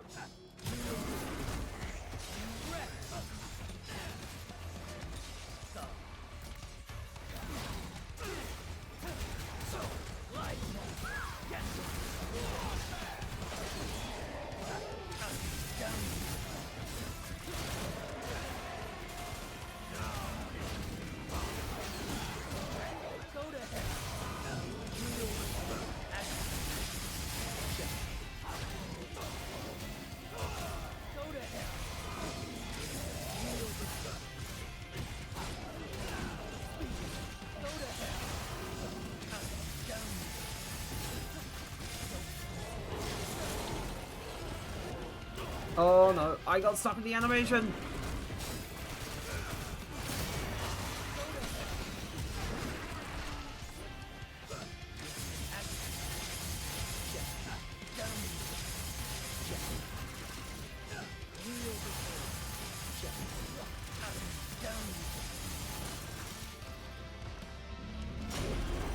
Ooh, why?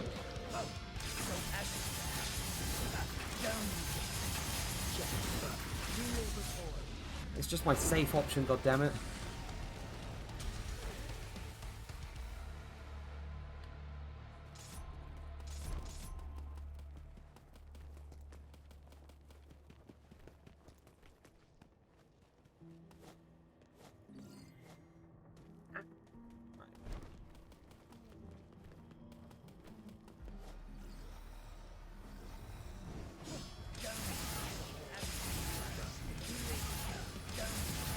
Oh, come on, what's up with my timing?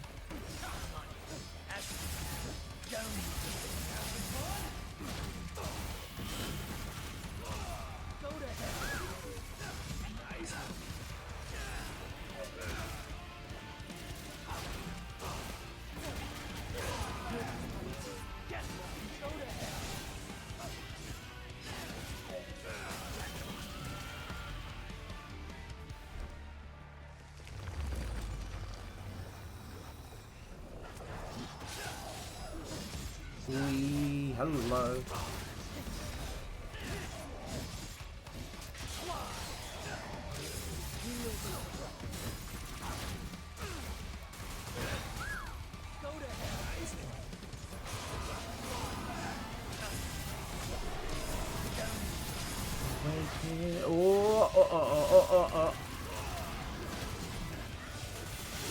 Oh!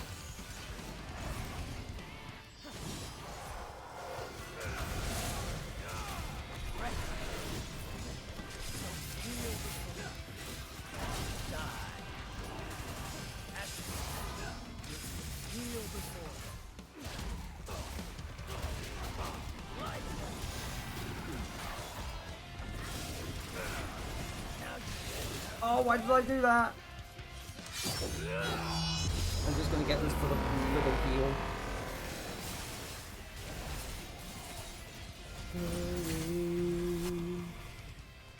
We both spring.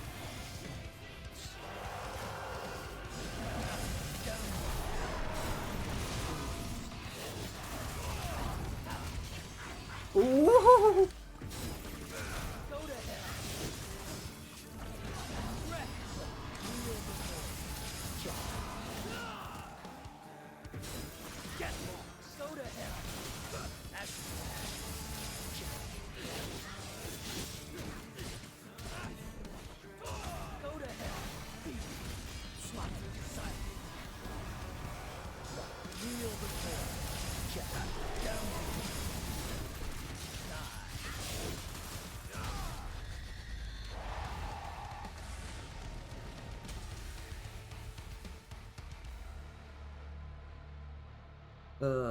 Gosh. Yum.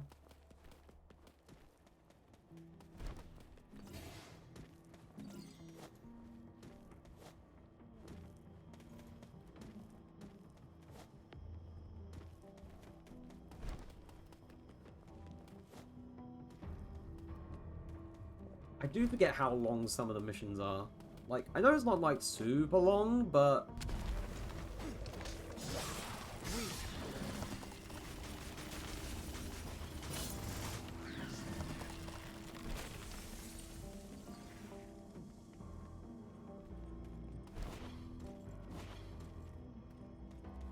Man, it would be so easy if I could get up there.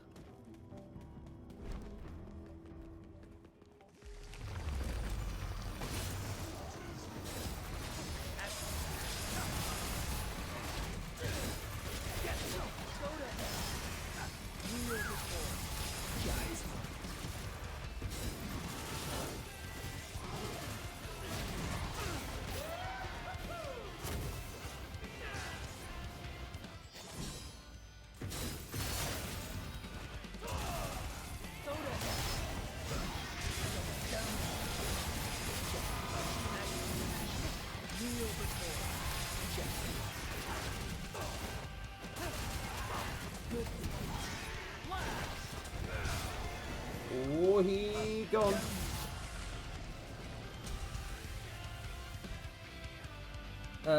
Gosh. Gosh. If I could make something like this, that would be so sick. That would be so cool. Eventually I'll try making something along the lines of a Devil May Cry kind of game.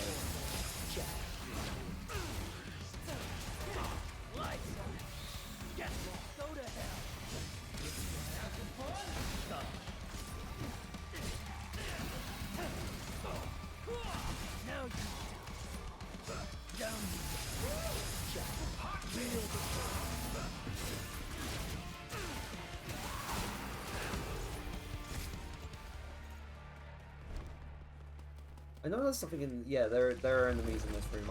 I forgot.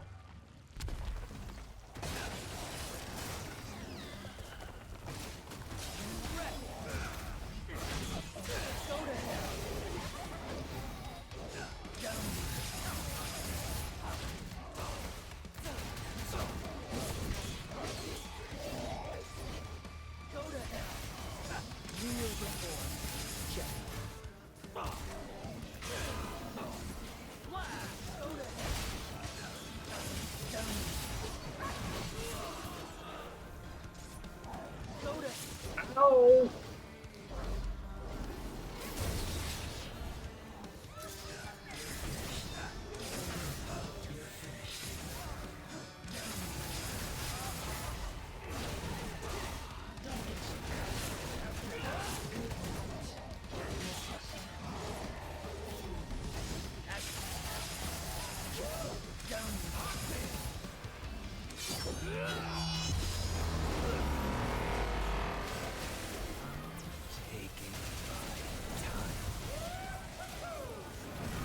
I feel like it would have been embarrassing getting iced by the enemies in this room.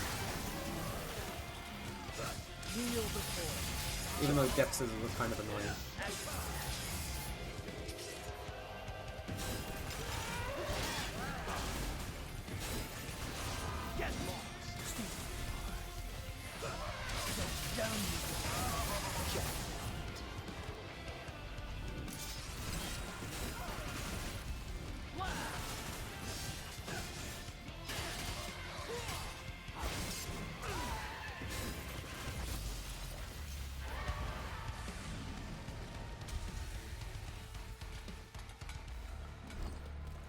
Whoops.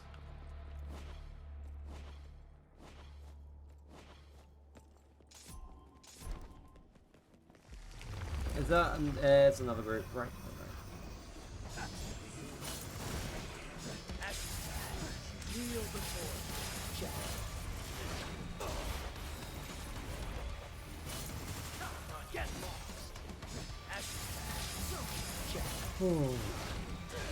But definitely what I'm going to do after today is going to look into a few things with my alerts, because they're kind of broken. And I do want to make sure that, like, they're not broken in the sense that they don't show up. They do show up, but they're broken in the sense that they don't play the fucking alert sound that I put for them.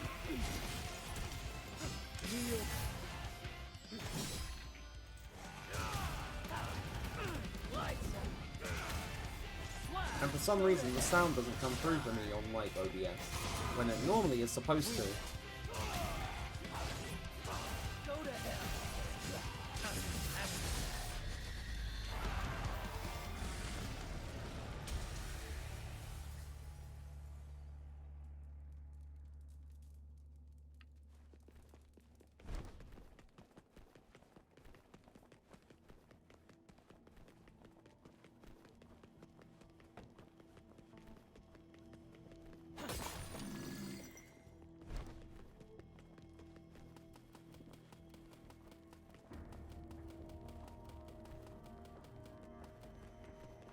And then we got here because all the bloody depth scissors come out of the walls again.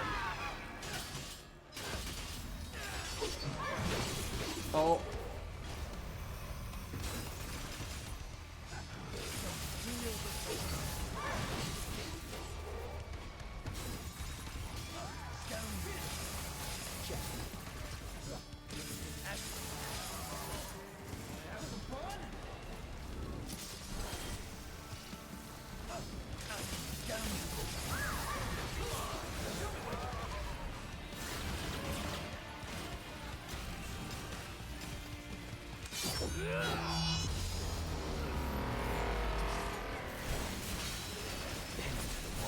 At the very least, if you know how to insta-kill the depth scissors, they're decent, they're not too bad to deal with.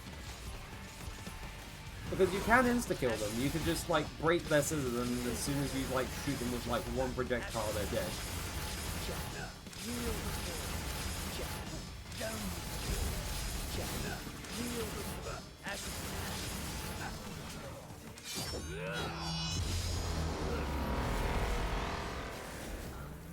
Taking my time.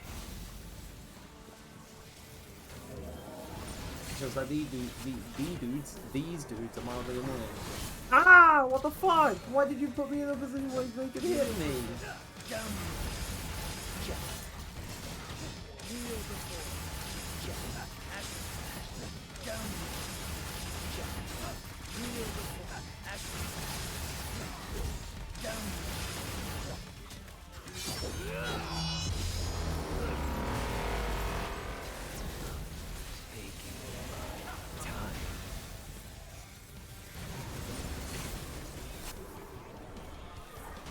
If it puts me in a position where I can get hit again, I'm gonna kind of lose it.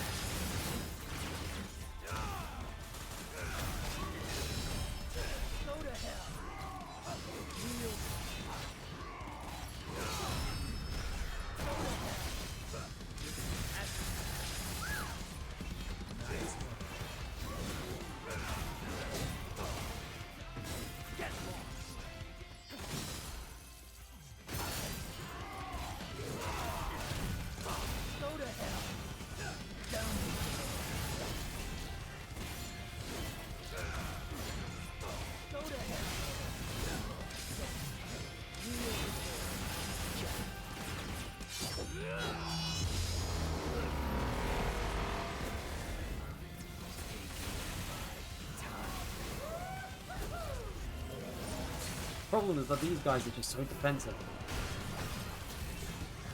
Whoa, okay.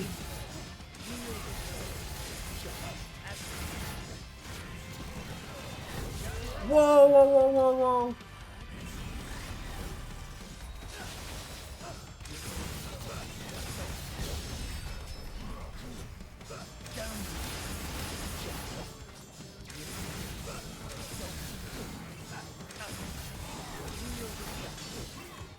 No, no, no, no, no, no, no, no, no.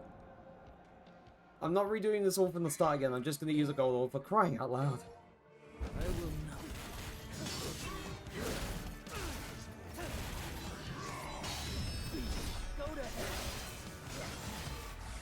If only it would just stop defending. That's the problem. Like, just let me hit you.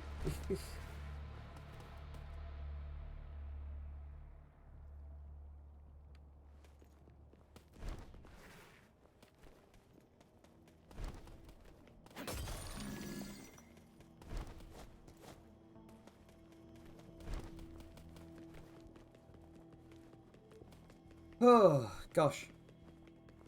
At the very least... Oh, wait, no, I didn't mean to go to the van. Whoops. There's nothing I can get there anyway. For Vergil, because I have all of his upgrades.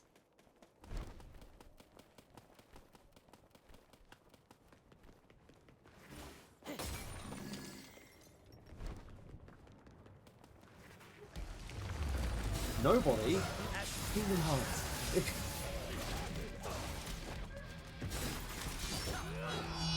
Please, let them be loot.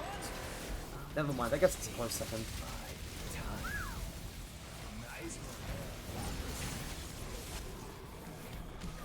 both spring from the same root. So down you go. Go to hell.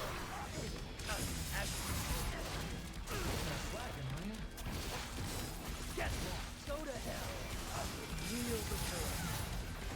Blast.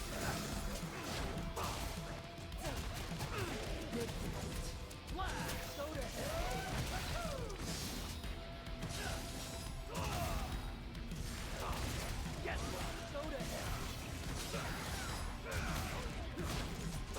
Go to hell.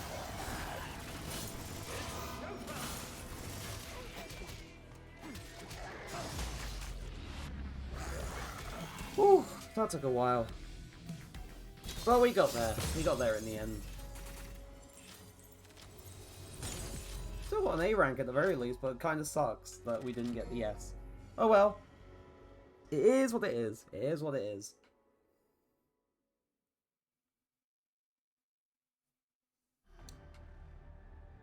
Right. I think, in terms of how I'm... Yeah, it be as it be. It do be as it be. I think in terms of how I'm feeling right now, I think I'm going to call things there, because it's getting warmer, and I am getting a bit, like, hot and bothered, and it's kind of, like, distracting me a little bit. So, I'm going to call things there. Definitely going to try and find a way to make things cooler in my room for tomorrow night, because that'll be a longer stream again. So, yeah. But to everyone who showed up, and everyone watching things back on the VOD, whether it's here on Twitch or on YouTube, depending on when you're watching this, thank you ever so much for showing up to stream. I really appreciate you being here. This was fun. It was fun revisiting Devil May Cry 5. And it was fun trying to do stuff on Dante Must Die. I'll definitely return to this in the future as like a little like break stream, one-off stream in between everything else. Because, you know, I started this, I may as well finish it at some point. So I'll definitely come back to this. Next stream will be tomorrow, of course. I'm doing fighting game stuff tomorrow.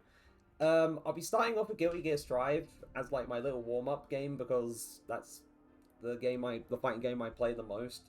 So it's the one I feel like I'm at least very decent with. So I'm starting off with that. Maybe hop over to other things as I go along. But that